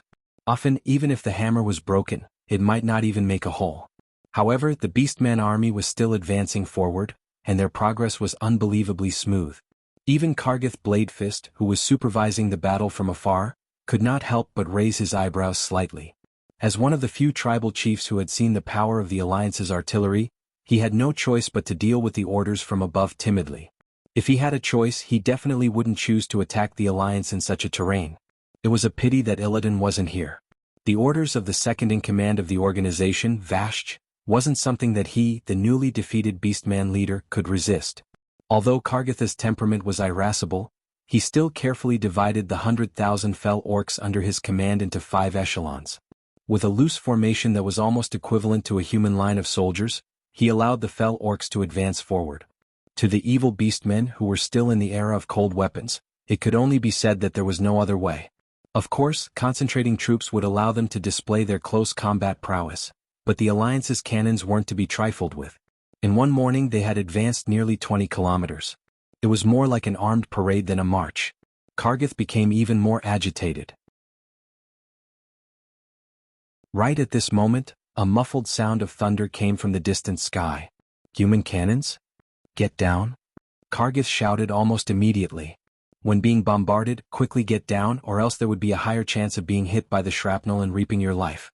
This was common knowledge in the Alliance army, and many orcs in the new tribe of Azeroth knew about it. The problem was that these blockheads in Draenor didn't understand it all. Moreover, after drinking the evil demon's blood, his intelligence began to break through the lower limit. Lie down? What do you mean lie down? That cowardly warlord of his couldn't be scared, right? Ha ha ha.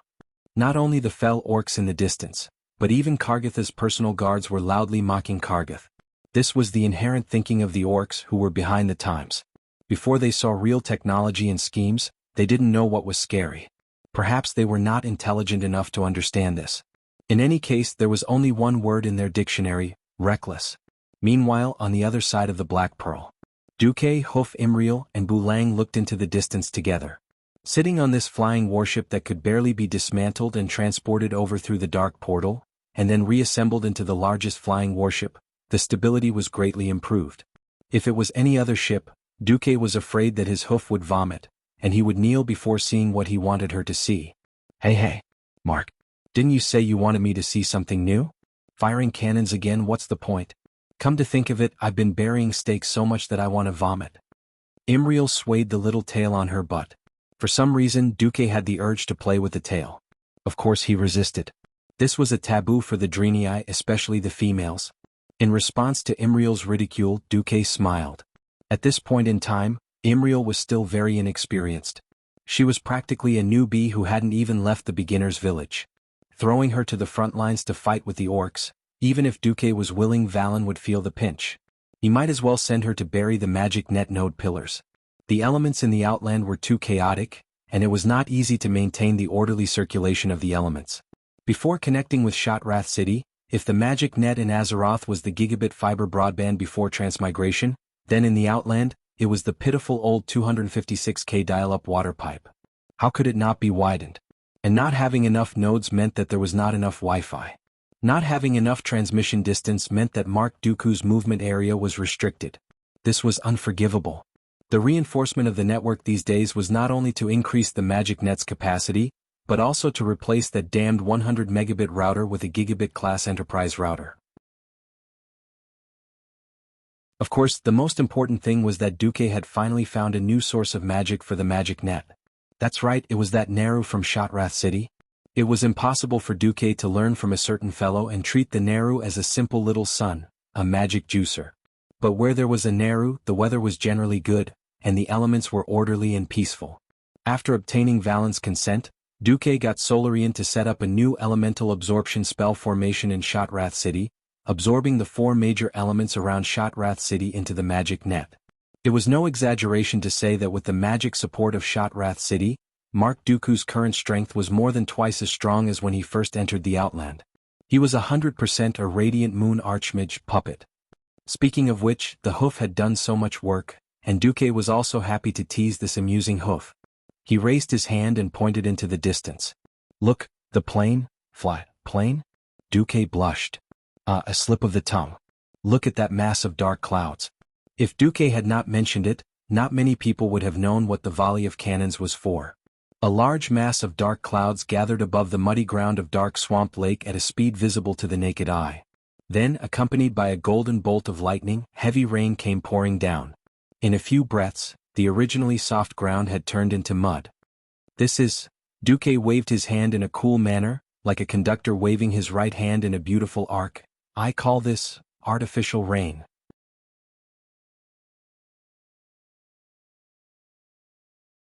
Chapter 1410. Artificial rain?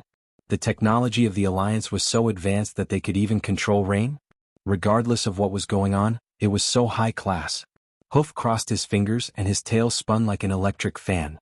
His pair of bright eyes were like the starry eyes of a star chaser. What an amazing feeling. Hoof used the most realistic performance to demonstrate what it meant to be amazing even though he did not understand it. On the side of the ship, Bulang did not care. Yo do. Mark, no matter how you make the little girl happy, even I can't understand it now. Why can't even I understand it now? What are you going to do with this rain? You even called Sar here. Duque had long since discovered the movements of the fell orcs. This time he personally called Sar here in the name of his main body. At this moment, in the mushroom forest not far below, Sar was waiting for orders with 5,000 beastman warriors. Orgrim, Duque told me to send people to receive a large number of fell orc captives. But I saw that the Alliance did not send many troops. Can Duque really do it? Sar asked. Never underestimate Duke Marcus. He is a miraculous man. His miraculous thinking had long since been proven in many battles. Since we are allies, let us wait patiently. He never disappoints his allies, Orgrim answered gruffly. Perhaps this was a kind of sorrow. They had to trust their former enemies. But it was precisely because they were enemies that they understood each other the best. Sar and Orgrim were extremely conflicted. In the sky, on the Black Pearl, Duque smiled faintly. Magic can do many things that mortals cannot. In fact, science can also do many things that magic can do. For example, this. Duque waved his hand, and instantly, several flying transport ships lowered their altitude and rushed towards the front of the fell orc army. Enemy attack. This time no one laughed at Kargath Bladefist. Because as long as one was not blind, they could see that those big-bellied ships were sprinkling something black in front of the fell orc army. What is that? Imriel blinked. Duque shook his head as if he was possessed by Zhu Guiyang. As a general, one must know the heavens above and the earth below. Otherwise he would definitely be killed by the enemy. Well, Imriel, what wind is it today? Imriel blinked again. I don't know. Duque rolled his eyes. Old Willen had never taught this hoof how to judge the direction of the wind. Duque sighed. It's easy to know the direction of the wind. You just need to throw a light object into the sky and see where it falls. Then you'll know where the wind is coming from and where it's going. The hoof was a good student and also a student that made teacher do vomit blood. Because after the hoof agreed, it actually picked up a pebble from the deck and threw it into the sky. The pebble flew to a height of 2 meters above the deck and naturally fell straight down. Imriel got the answer. She patted her chest and said confidently, I know. The wind is blowing up and down today. Advantage or disadvantage? What if * king upwind or downwind? There was actually such a mind-numbing operation? Bulang felt that his brain was lacking oxygen. Duque felt like a middle school physics teacher was being scolded by a dog over and over again. Duque stretched out his twitching hand and threw a feather into the sky. Naturally, the wind from the east blew the feather to the west. See that? That's what I call a lighter thing. Well, the sun rises from the east and it's morning, so it's the east. Before Duque could finish, the hoof had already hit him 3 times. The pebble is not light? I think the pebble is very light. The sun in the world of Draenor rises from the west. Why can't I think of it as the left and right winds? Du vomited 3 liters of blood. Sargeras, Archimond, Nesario, Nefarian, and Galineros, these powerful enemies that made the world tremble had never defeated Duque, but the hoof did. Damn, could it be that he had met a fake hoof, Imriel, in this life? Although Duque did not think that Imriel was retarded, wasn't it too difficult to train a problem child? Alright.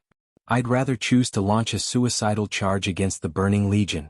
While he was nagging, the Alliance casually fired a few fire arrows and immediately rolled up a terrifying 3-story high wall of fire in the east of the entire Fel Orc army. Oh! There was no need for combustibles.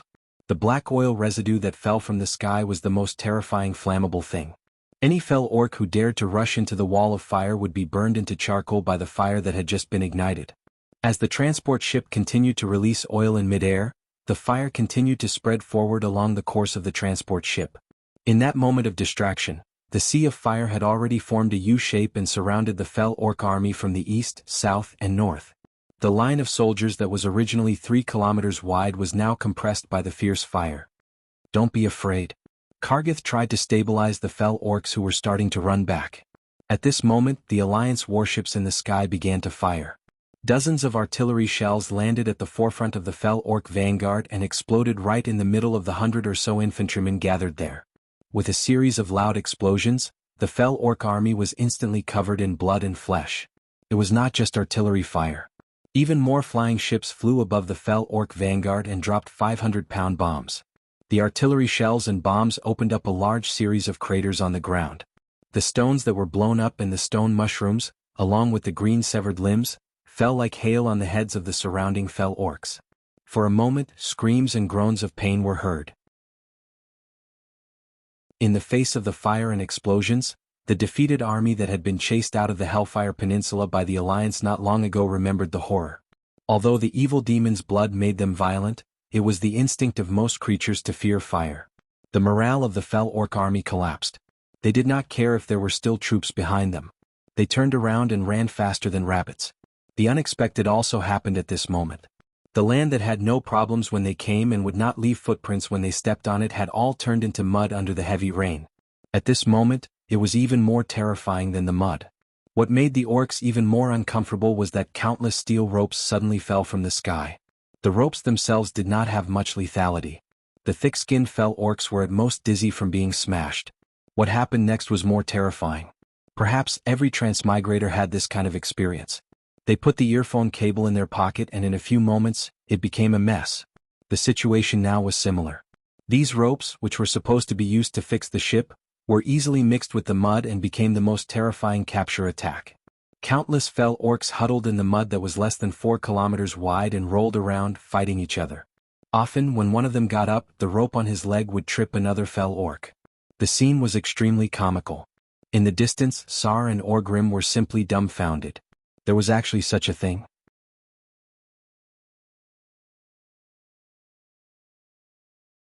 Chapter 14:11.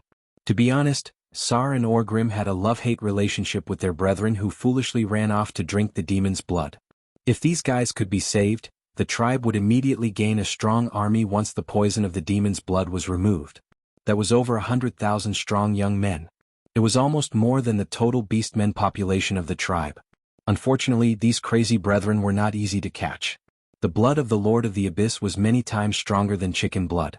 After drinking it, their speed would not increase by much, but their strength would definitely double and their vitality would increase. At least on the battlefield, these crazy guys could not stop until their heads were cut off. When attacking Hellfire Citadel, Sar had asked his men to wear heavy armor and try to use blunt weapons to knock out these fell beastmen. The results were terrible. Often, before the other side was knocked out, the new tribe soldiers were knocked out first. The timid tribe soldiers were easily killed by the other side's heavy weapons. In front of big wooden sticks that weighed dozens of kilograms, or the bones of giant beasts that were used as hammers, no heavy armor could stop them. They would still be shaken to death. The most effective way to deal with the fell beastmen was with the Alliance's heavy cannons. A single cannonball could easily knock out a bunch of fell beastmen. Of course, only the ones who were knocked out at the outermost had the chance to be captured and escape, becoming a member of the new tribe. But now, Duque had used this strange method to send a large number of beastman captives to the tribe.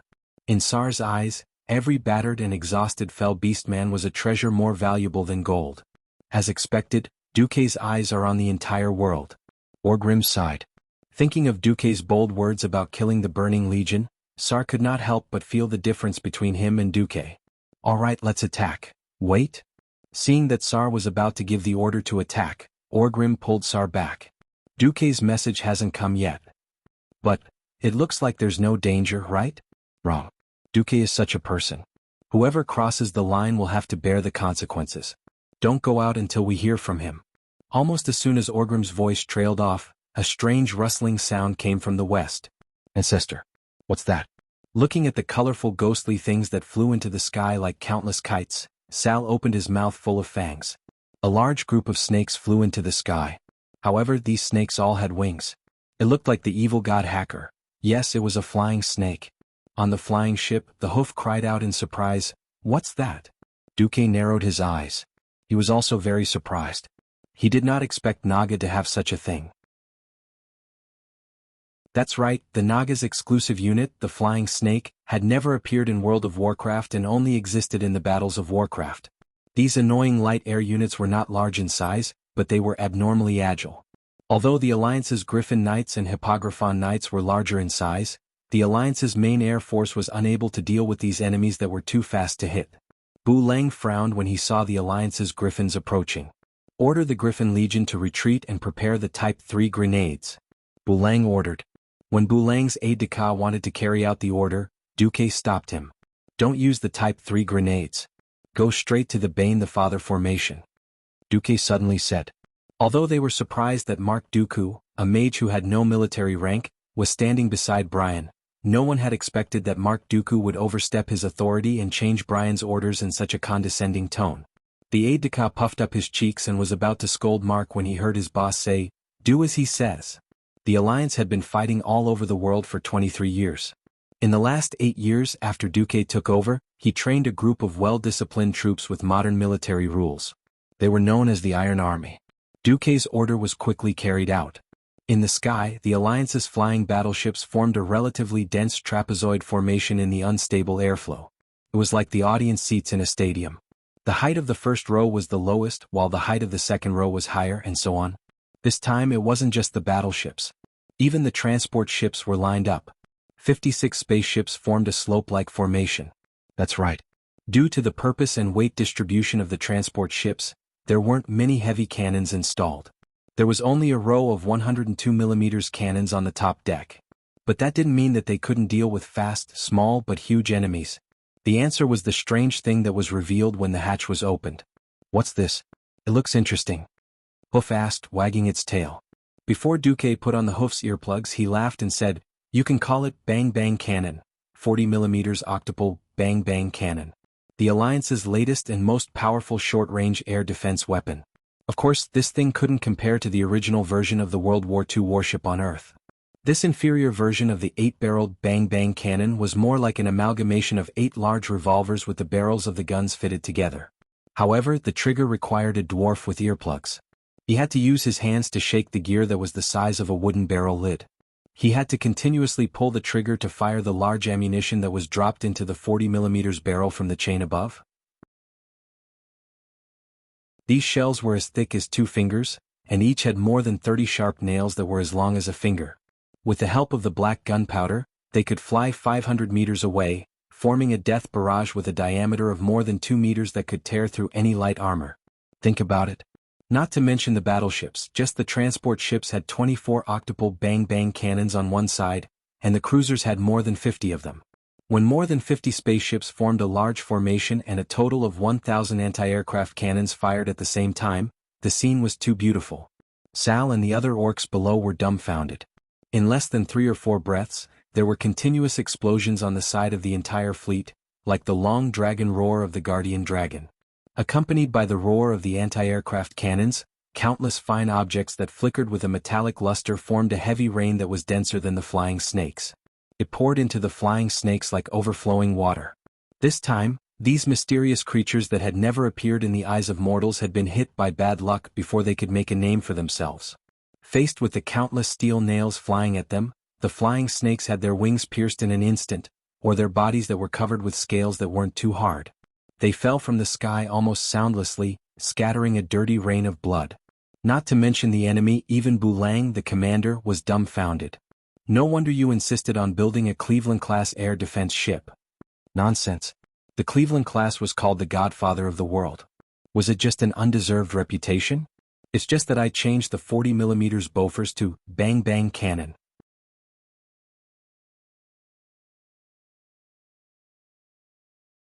Chapter 14:12. In the sky, countless pieces of flesh and blood rained down. On the ground, the enraged fell beastmen were still venting their anger in the mud and ropes.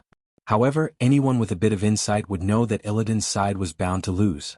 When the flying snake card was eliminated, all of the Naga tribe's rescue efforts were destined to be futile. On top of a huge stone mushroom a few kilometers away, no one noticed that Vasht was actually watching the battle with the Alliance's standard binoculars. The uppermost pair of arms put down the binoculars, and Vasht's mouth curled into a mocking smile. Let's go. Those brainless fellows are finished. Wait. The one who spoke up was a night elf with a black robe on his lower body and a naked upper body, revealing his magic rune tattoos. His eyes were covered with a black cloth. What? Vasht's slightly furrowed brows showed her displeasure. Vasht, how dare you abandon Master's army like this? The night elf sternly rebuked Vasht. Pay attention to your identity. Leotheras. A male Naga holding a huge golden-red warhammer immediately stepped forward and stood between the night elf and his master, Vasht. It's you Nagas who need to pay attention to your identity. You are Master's servants, yet you casually abandon more than 100,000 people because of your cowardice. The night elf did not budge an inch. Unexpectedly, the mocking smile on Vasht's lips became even more pronounced. Are you talking about the 100,000 idiots who only know how to eat everything that can be eaten and can't do anything else? Are they idiots with muscles for brains? You, enough? Blind man. The one who needs to pay attention to your identity is you. You are now a direct subordinate of Lady Vasht. Before Illidan's new orders come, even if Lady Vasht wants to execute you, you shouldn't have any complaints. The male Naga's hammer landed on the top of the mushroom, causing the mushroom umbrella that was hard enough to build a house to crack. The blind man was naturally Leotheras. As a moon guard who had once been incomparably glorious in ancient times, and also as a betrayer of the night elves under Illidan's guidance, he also gave up his pair of eyes in exchange for the power of demons and became a demon hunter. Of course, this was also proof that he was Illidan's staunchest supporter. Karathresu. Leotheras was at a loss for words. The Deepwater Lord Karathres wanted to say something but was stopped by Vasht. Of course, my subordinates and I are willing to fight for Master Illidan, but the premise is that we have a new way to deal with those flying things. Regrettably, it seems that with my meager intelligence, this is all I can do. Unnecessary resistance will only increase the number of casualties. The ones who will die are also the servants of the Master. Am I right? Vasht's words carried a frivolous tone that made Leotheras angry. Vasht's words infuriated the demon hunter. If he had enough strength, he almost wanted to teach Vashj and that damn Deepwater Lord a lesson. Unfortunately, Vashj's strength was undoubtedly the strongest among Illidan's subordinates. Vashj smiled. If Master Illidan was here, he would have given more wise instructions. Unfortunately, he's not here. As the Commander-in-Chief, I'm exercising the authority that Master Illidan gave me before he left. Is that wrong? Loyal and devoted Mr. Leotheras. The demon hunter's entire body trembled, but he could not blame Vashj any further. Illidan's territory in the Outland was huge. Naturally, he needed many subordinates to help him control his territory. Firstly, Vashj did not leave her own battlefield. Secondly, she did not raise the flag of rebellion. She only abandoned some fell orcs that were not under her control. There was really no way to blame her for this. Even if she wanted to rebel, what could he do? Let's go. Vashj took the lead and led the Deepwater Lord to the edge of the huge mushroom umbrella while swaying her snake tail. A powerful spring of water suddenly gushed up under the guidance of Vashj's power, forming an elevator that was over 100 meters tall. It slowly brought her and Karathres down, leaving the blind Leotheras behind. Leotheras stomped his feet and finally did a high-altitude dive. He gracefully crashed into the deep waters beside the stone mushroom and swam towards the Serpent Shrine in the middle of Zangermarsh's Serpent Shrine Lake. On the other side, on the Black Pearl, the many detectors placed everywhere sent back images of Vashj's departure. Duque secretly heaved a sigh of relief. Vashj has left, Duque said. Oh, I thought you were going to use the last things on the transport ship. Bulang laughed. If we used them, our allies would be crying. I don't mind using them. Duque and Bulang were talking in riddles, leaving Iroh full of question marks. The last things were asphalt. The Iron Stove Fort's refinement of crude oil was not perfect. The ratio of diesel extraction was not high, but as the easiest byproduct to extract from crude oil, there was a lot of asphalt. The sticky stuff like asphalt was good for paving roads. Currently, the road from the Dark Portal to Honor Fort was paved with asphalt, other than the railroad tracks that the Alliance had to lay during the war. However, it was not a carriage but a wagon pulled by the Karaj Zerg. After all, demons could easily destroy the railroad tracks, but the road was not so easy. On a good road, the Karaj Zerg could easily pull a 1-ton carriage on it. This was a useful supplement for the Alliance and the Horde's supply line. Of course, if the asphalt was poured on the fell orcs, there would be no chance of survival. Although asphalt was extremely sticky, it was still a product of petroleum. It could catch fire at 500 or 600 degrees. Now that the Alliance had thrown incendiary bombs in 3 directions of the fell orc army, if they were to throw asphalt on top, it would be another feast of barbecuing orcs. During the First and Second Dark Portal Wars, it was definitely something to be happy about. Now that there was no need to do this, Thrall would almost fall out with them. Fortunately, Vashj chose to abandon her stupid teammate. At this time, the Horde elites hiding in the distance in the east were already impatient. Fortunately, they finally received a message from Duque. In the magic transmission mirror, Thrall saw Duque's face in Karazhan. Vashj has left, the Horde can go. Phew, Thrall took a long breath. Thank you, Duque. The Horde owes the Alliance a big favor. No need to thank me. I hope to see these transformed Horde warriors on the front line against the Burning Legion.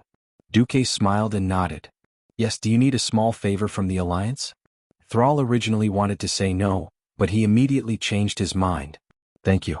Thus, the Horde army saw the Alliance's flying battleships begin to drop sand on the fell orcs struggling in the mud and the messy steel cables. Thrall immediately understood. This was a place for the Horde warriors to stay. Even if he didn't want to admit it, he had to admit that today was destined to be a feast for the Horde.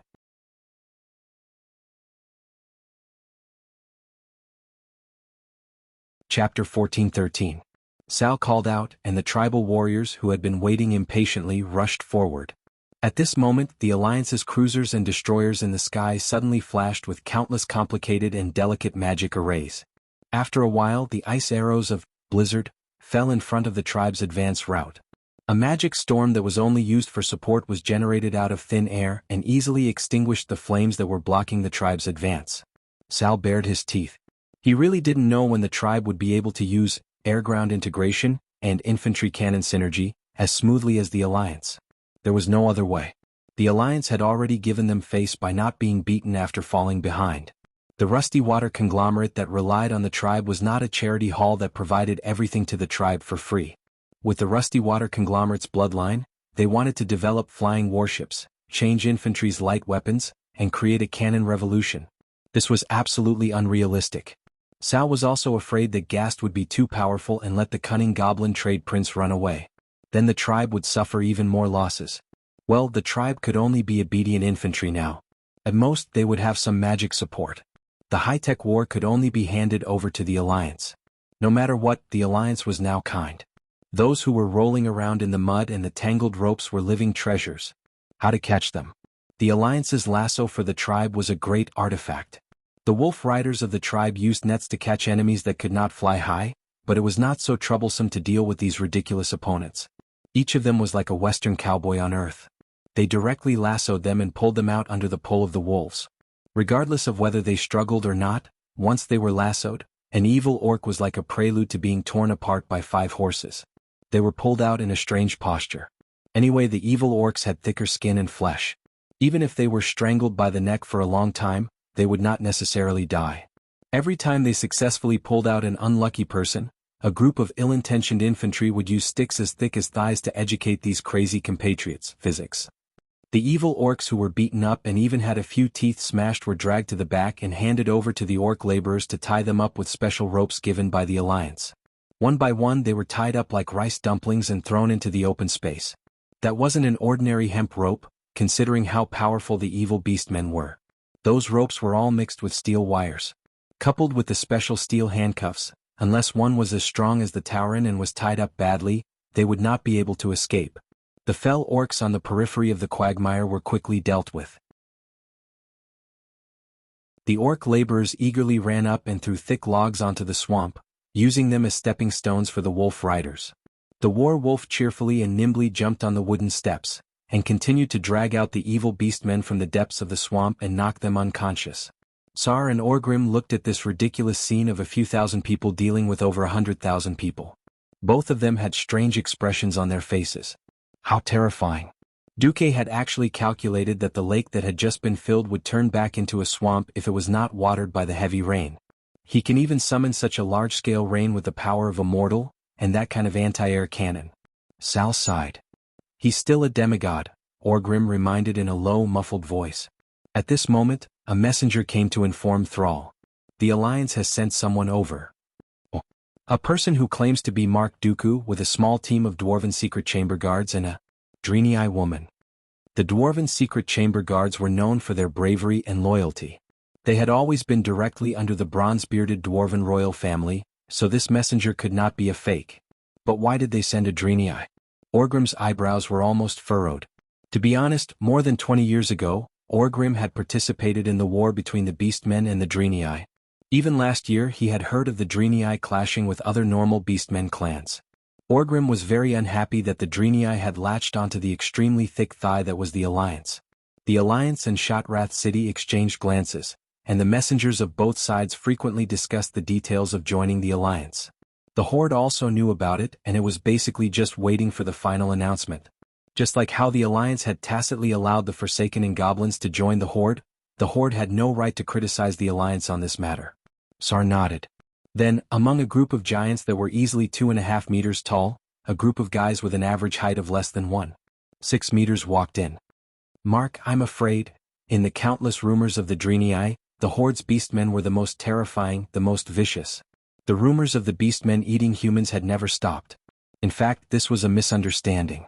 Although the beastmen had evolved sharp fangs in the past tens of thousands of years in order to bite down on strong and muscular prey, that was only for low-level prey. The beastmen did not eat humans. Just like the Tauren and the Ox, they were not the same race. But on the battlefield, the incomparably violent fell beastmen, after losing their weapons, would often pounce forward, use their fists to smash, use their claws to dig, and even use their mouths full of fangs to bite off the throats of the Draenei. This had left a serious psychological shadow on the beastmen for the Draenei. Even if Duque had repeatedly emphasized that these were the new Horde, the new beastmen, without the aftereffects of the Devil's Blood, Imriel was still afraid. Even if there was a team of Dwarven secret chamber guards wearing over 100 pounds of heavy armor, unfortunately they were too short, and still exposed her to the sight of those green giants wearing black iron heavy armor and muscular. The feeling of being looked down upon by an old enemy was terrible. Her hooves could not help but grab tightly onto the sleeves of this Lord Mark Dooku. Oh no, from the back she was practically sticking to him. Ugh, although it felt good to be pressed against by the Draenei maiden's breasts, Duque tried to calm himself down. Wait, those are hooves. The blue-skinned, reversed hooves of the Draenei. Could it be that I can also react to such a fellow? No, I am not filthy Dooku. I am a new era of integrity, a gentleman with morals, oh, a demigod. However, Duque was someone who was used to grand occasions. When he saw Thrall and Orgrim, Duke pinched Hoof's arm lightly and made her let go of him. Ah. Imriel let go as if she had been electrocuted, but she was still very close to Duque. It could not be helped, Thrall's personal guards, who were more than 2.5 meters tall, gave her too much pressure. Duque controlled this Mark Dooku to smile. Good morning, beloved Great Chief. I am Mark Dooku, and I bring greetings from the Alliance's commander, Lord Duke Marcus. Good morning, Great Mage Mark, please send my regards to your commander. I also know that the Great Chief is very busy, so I would like to ask on behalf of the Alliance, if the Great Chief is interested in experimenting with a new method to cure the Devil's Blood addiction. Thrall and Orgrim's ears instantly perked up.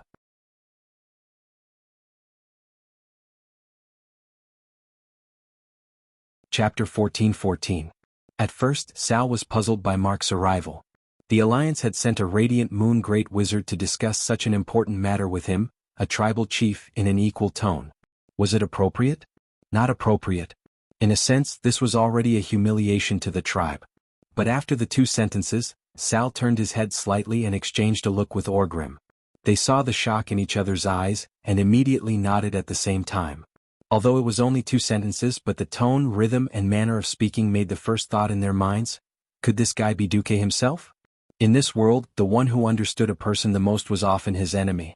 Orgrim had dealt with Duque for more than 20 years, and Sal had also known Duque for 8 years. How could they not be familiar with Duque's characteristics?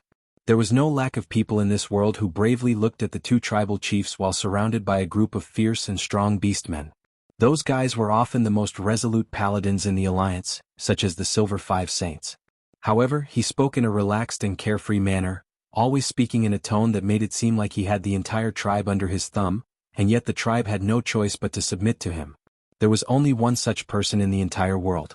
Even if their appearance was different, the vaguely familiar outline of the face still made Sal shiver. You are Duque? Sal was interrupted before he could finish his question. I am Sir Marcus's plenipotentiary representative. Duque was resolute. That would be strange. Sal was indeed smart, but the problem was that beastmen had no talent for acting. Both he and Orgrim had one sentence written all over their faces. You must be Duke Marcus's son. That's right. It was already more than 20 years ago that they first knew about Duque. If that dissolute fellow didn't have an illegitimate child, then even the beastmen wouldn't believe it. You are my illegitimate child, right? Kultiras? Looks like the right age. Oh, could it be that Gianna secretly gave birth to him when she was in Marcus's house? Our great horde spies investigated Theramore and found out about Jaina's background. All right. One was alive, the other was dead. The 2 great chieftains looked at Mark Dooku as if they were looking at an illegitimate child. This made Duque extremely embarrassed. Are you treating every person with the surname Dooku as the exclusive surname of an illegitimate child? It's not like I'm Snow from Game of Thrones? Ah. You've gone too far this time, haven't you? A certain bad maid named Vanessa, who was bringing food into Corazon Duque's room, laughed so hard that tears came out of her eyes. She slammed the table with all her might. Duque's main body also looked like he had eaten a fly. Damn it, I can't leave Azeroth, so I'm forced to play with a smurf. Do you think Sar is my son? *CK. After that, Bayou, my child was still growing in the Windrunner sisters' bellies. Alright, this time even jumping into a river wouldn't be enough to clear his name. Unfortunately, Duque could not refute that.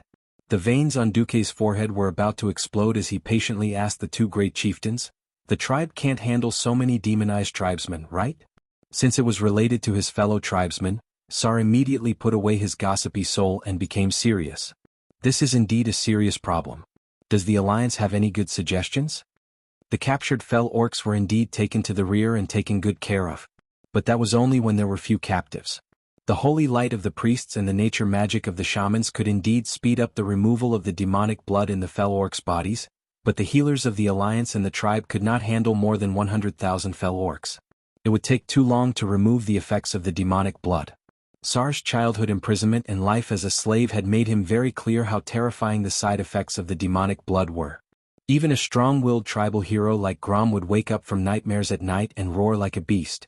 If he did not kill, he would have to suppress the urge to destroy and kill in a self-torturing way every time. More than a decade ago in Lordaeron, almost every orc prison had to be made with iron bars as thick as the mouth of a bowl and hard bricks used to build the walls. That was because in every cell, just seeing the orcs in a berserk state, scratches that were more than 2 centimeters deep on the walls were enough to make a normal person tremble in fear. Moreover, to house more than 100,000 fell orcs. Just the thought of the manpower and resources needed was enough to make Sar break down. Before the fell orcs were completely transformed back into normal orcs, they were a classic burden. But Sar could not give up on his own people. Now that Mark Dooku had jumped out, it really solved the urgent problem of the entire tribe. At this time, Duque smiled and pulled out Imriel, who was hiding behind him. Hoof refused this somewhat inexplicable action. She held onto Mr. Mark's back tightly, refusing to be pushed to the front. Unfortunately, this seemingly weak human mage actually had arm strength that was completely above her. Hence, Hoof's face turned pale, and she was pushed to the front as if she was about to die for a righteous cause. Looking at her horrified face, Sal could only smile wryly as if the words "Don't eat me" were written on her forehead. Great Chief, now the Alliance solemnly recommends to you holy water from Shotrath City. Holy water? Sar and Orgrim were stunned. That's right, holy water. The holy light of the Alliance's paladin is the most effective way to deal with the demons. Since the fell orcs mutated because they drank the demon blood of the Lord of the Abyss, then holy water is the most effective antidote. Using light to fight against darkness was a very reliable choice. But that was awkward. Back then, the orcs almost killed the Draenei to extinction. Who would have thought that the tables would turn, and this time it was the Draenei who had to rely on them. This feeling of swallowing a fly alive was so uncomfortable. Won't Stratholme's holy water work? Orgrim suggested an alternative as if to change the topic. The essence of the holy light is a pure, kind spiritual energy. As a derivative of its divine will, Stratholme's holy water will naturally dissipate. The further away from the holy city, the longer it is stored, the less effective it will be. Moreover, the production of Stratholme's holy water is far from enough to supply more than 100,000 fell orcs. Duque's unspoken words were, "Your tribe should accept their fate. Giving up what's close at hand to seek what's far away won't end well for you." Orgrim's chest felt as if it was blocked by something, and it was very uncomfortable. At this time, Duque added another weight to the tribe's scale of weighing gains and losses. The Alliance has done some tests. If a fell orc can get a sufficient amount of holy water of moderate concentration, and if they eat a good diet, they will generally return to being a normal orc within 1 to 3 months. They will also be able to get rid of their addiction to demonic blood. Coincidentally, Shotrath City now has the purest holy light creature in the entire universe, Naru.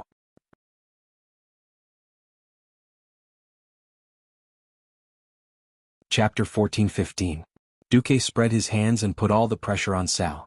Whether it was a terrifying burden for 10 years, or a group of loyal and powerful new blood to replenish the tribe's losses in a few short months, anyone with a brain would know which to choose.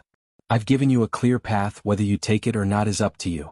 Sal was very smart, and he immediately understood the hidden meaning in Mark's words. What price does the tribe have to pay? Duque smiled. The Draenei have been hunted down by the Burning Legion for the past 25,000 years. They have seen the most inhumane genocide, and encountered the most shameless betrayal. The old tribe is not the first to raise the butcher's knife against the Draenei, and it is likely that they will not be the last. Of course, the most basic attitude is still necessary. The leader of the Draenei, Waylon, only has one request. Sal stared at Duque with bright eyes. His request is that you take no less than 5,000 subordinates outside Shotrath City, and admit in front of the Draenei that the tribe's attack and massacre of the Draenei under the bewitchment of Kil'jaeden was a mistake. As soon as this request came out, not just Sal, but even the guards around him were in a low uproar. How dare the Alliance? Just because of those blue-skinned people who are eyeing our land? The beastman's low voice was no different from thunder. At this moment, somewhat surprisingly, Irel stood up. Is this the magnanimity of the beastmen? You don't even have the courage to admit that you were bewitched by the demon commander Kil'jaeden? Since this war itself was a mistake, then as long as you admit your mistake, We Drenii are willing to fight alongside you against the Burning Legion. She was clearly a delicate woman. She was clearly extremely afraid. The beastmen around her could tear her to pieces with just a finger. Iril still chose to use the identity of a Drenii, and spoke in a voice that belonged to the Drenii. Thrall and Orgrim were visibly moved. The guards were silent. Orgrim pressed on Thrall's shoulder and stepped forward. I am the second great chieftain of the Horde. Back then I also participated in the attack on Shotrath City. I killed 38 Drenii guards and became the first great chief Blackhand's adjutant. Let me go. Imriel was suddenly subdued by Orgrim's aura. At the end of the day she was just a fledgling apprentice of the Karabaer Shrine. Lacking political wisdom and experience, she did not understand the difference between an apology from a former chief and a current chief. She instinctively felt that something was wrong, but she couldn't tell what it was. Orgrim's actions were very noble. From another perspective, in Draenor the Drenii were the invaders. If there were no conflicts between the Drenii and the Beastmen clans, there would be no grievances. In fact, Nazul, who was bewitched by Kill Jaden, threw out the oracle of the Drenii will be the destroyer of the orcs, but it was just the fuse. Right now the new tribe was in dire need of population, especially the orcs who were the core of the tribe. If they couldn't save their compatriots, it would greatly affect Thrall's prestige. On the other hand, the orcs had never forgotten their hatred. Among the orcs, there were also young and hardliners who advocated killing humans, destroying the Alliance and robbing everything in the Alliance. At the moment when the orcs were suffering, this argument was actually quite popular, but it had been suppressed by Thrall. If Thrall apologized as a great chief, it would certainly be more harmonious with the Alliance in terms of diplomacy. Internally, doing so would undoubtedly offend the hardliners. Orgrim's move could not be said to be unsophisticated, and it was also a rather compromising approach. But Thrall shook his head, his rough face showing a resolute expression. Thank you, Orgrim. But I am an orc. While I am indebted to the glory of my ancestors, I must also bear the mistakes of my ancestors. I have always thought that the battle for survival between the Drenii and the orcs was not wrong. The only mistake was the addition of the devil element. Since it was a mistake, then as the great chief I have the obligation to correct it. And for the sake of less suffering for my compatriots, what is this stain on my name? Speaking up to this point, Thrall said to Duque, Mr. Mark, please pass on my message to Commander Duke Marcus. After settling down my more than 100,000 compatriots, I will go to Shotrath City. Sal's words caused his personal guards to feel deep veneration. For a moment they all pounded their left chests with their right fists. The dull thumping sound was the highest respect they had for the chief from the bottom of their hearts. Duque controlled Mark to bow deeply and at the same time, pressed down on his hoof who didn't know what to do and made her bow as well. I praise your courage and wisdom. Thank you very much, Hoof hurriedly said. Thrall looked at Duque as if he could see through the shell and see Duque in Karazhan beyond the endless time. Then I will have to trouble the Alliance to spend more effort and allocate the supplies needed by the 100,000 fell orc captives as soon as possible. In order to save their compatriots, the orcs will not be stingy with their possessions. As you wish, I will pass on your message to Commander Marcus. As he left the tribe, his hoof actually became soft. Scared me to death. Orcs are really scary. Duque held onto his hoof that was staggering as he walked and laughed. Seeing how brave you are, you seem to have the potential to become a heroine. Heroine? Meh. Forget it, I am just a Karabo apprentice. Imriel seemed to be in the back and kept patting his chest. Duque smiled and encouraged Hoof. In the face of danger, many people will choose to be cowards for life, rather than heroes for a second. Yes, Prophet Willan does want the tribe to apologize, but I have never heard of any holy water supply? That is just a small matter. After handing over the cleanup to Bulang, Duque brought Hoof back to Shotrath City. After listening to the report, Willan first thanked Duque. Thank you very much for everything the Alliance has done for the Drenii. In this way, although the deceased compatriots cannot return, they can at least rest in peace. Willan's tone changed and he looked troubled. However, speaking of holy water, even Nara cannot produce an unlimited amount of holy water for 100,000 people, right? Obviously, Willan was a little troubled, because Duque did not communicate with him before agreeing to give the tribe the holy water that the 100,000 orcs needed. Where did the Drenii get so much holy water? Duque rolled his eyes. Please, the fell orcs are almost half demons. Instead of drinking high-purity holy water, it is better to let our Thean give them a Ashbringer? Just dilute it. Dilute?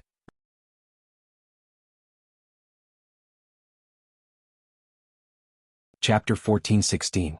It had to be said that the Dreenii who believed in the holy light were simple. They knew nothing about economics or forgery. Do you mind if I splash a bucket of water on the Naru? It was a strange request, but the Naru agreed. Duque splashed a bucket of water on the Naru. The holy light creature, which was floating in the air and formed from many physical fragments of spiritual power, suddenly became a drowned rat. Without the permission of the Naru, the surrounding Dreenii guards would go crazy if Duque did this. Because in front of the holy Naru, any blasphemy was not allowed. Unfortunately, firstly, Duque had the permission of the Naru, and secondly, they wanted to see how the diluted holy water that Duque mentioned would be diluted. The Naru was drenched in water. Imriel, catch it with a bucket. Okay. Imriel eagerly went to catch the holy water. The Dreenii looked at Imriel, who was full of admiration, and used an empty bucket to catch the golden water droplets that flowed down the Naru's body. Imriel only took a small bucket and Duque said, "That's enough." That's enough? Imriel was surprised. Was it enough? Every Dreenii had their own doubts. Who knew, when everyone saw Duque put a small spoon into the bucket, and thought that Duque was going to confirm the concentration, Duque said, "Come, pour this spoon into the reservoir outside the hall. After diluting, it will be the holy water that the beastmen need." The Dreenii all spat. How big was the reservoir outside? To a certain transmigrator standard, it was bigger than a standard swimming pool of 50 meters by 25 meters. The Dreenii used it to collect rainwater from the rain and filter it for the citizens to drink. Hey, wouldn't the beastmen complain if it was diluted like this? Duque said with pity, "Those fell orcs have too much demonic blood in their bodies. Suddenly giving them high-purity holy water is tantamount to feeding them poison. This diluted holy water is just right." Duque's words made sense, and the Dreenii all nodded, praising the Alliance for being so thoughtful. If it weren't for Duque's secret instructions in Karazhan, even Jaina and Vanessa would have treated him as a saint. It doesn't matter even if it's diluted to 1,000th. It's fine as long as it can heal faster than the beastmen. Listen up, we can fake the content by 1%, but the packaging can't be weak. Didn't Cole, Tira sell hundreds of thousands of fist-sized glass bottles last time? Just use that thing to pretend. Then he would harshly extort money from the tribe. I'll leave the details to you. Jaina giggled. What if Sal objects? Du Mok said righteously, "Do you have an opinion? He's trying to save his people." What if there really is? Du Zhe thought of a very famous advertising slogan before he transmigrated and decisively changed it. Then tell him that we don't sell holy water, we are just porters of holy light. Wow, what a high-end and classy line. The Alliance and the Horde worked hand in hand. This time they might have to squeeze out all the Horde's minds. What Duque was doing now was not only cooperation, but he also did not forget to complete the Alliance's industrial revolution. Technological and industrial progress required primitive accumulation. After all, the Alliance and the Horde did not share the same wallet, so of course they had to keep accounts. Where did the armor come from? Where did the steel for the cannons come from? Where did the steel for the tanks come from? They were all fucking mines. The Alliance controlled almost all of the mines in Azeroth, so could the Horde still walk the same path as the Alliance? Of course not. This was Duque walking the Alliance's path, leaving the Horde with no way out. If Sal had been in power for a longer time in this life, and the Alliance and the Horde had a harmonious relationship, Duque did not mind giving the Horde a piece of the soup or even a small piece of meat. What if it was like in his previous life? In any case, Sal was about to step into Nagrand.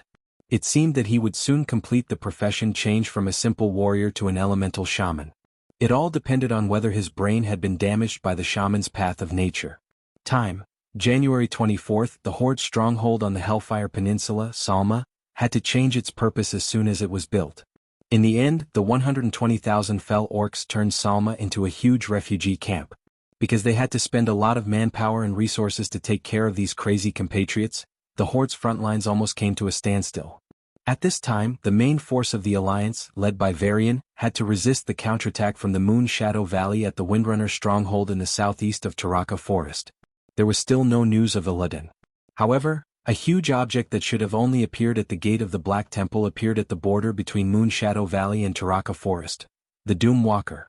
This thing was also a product of black technology. In appearance, it was similar to the Fell Reaver in the Hellfire Peninsula. But this Boss Reaver, which was the product of Eridar's black technology, was much more powerful.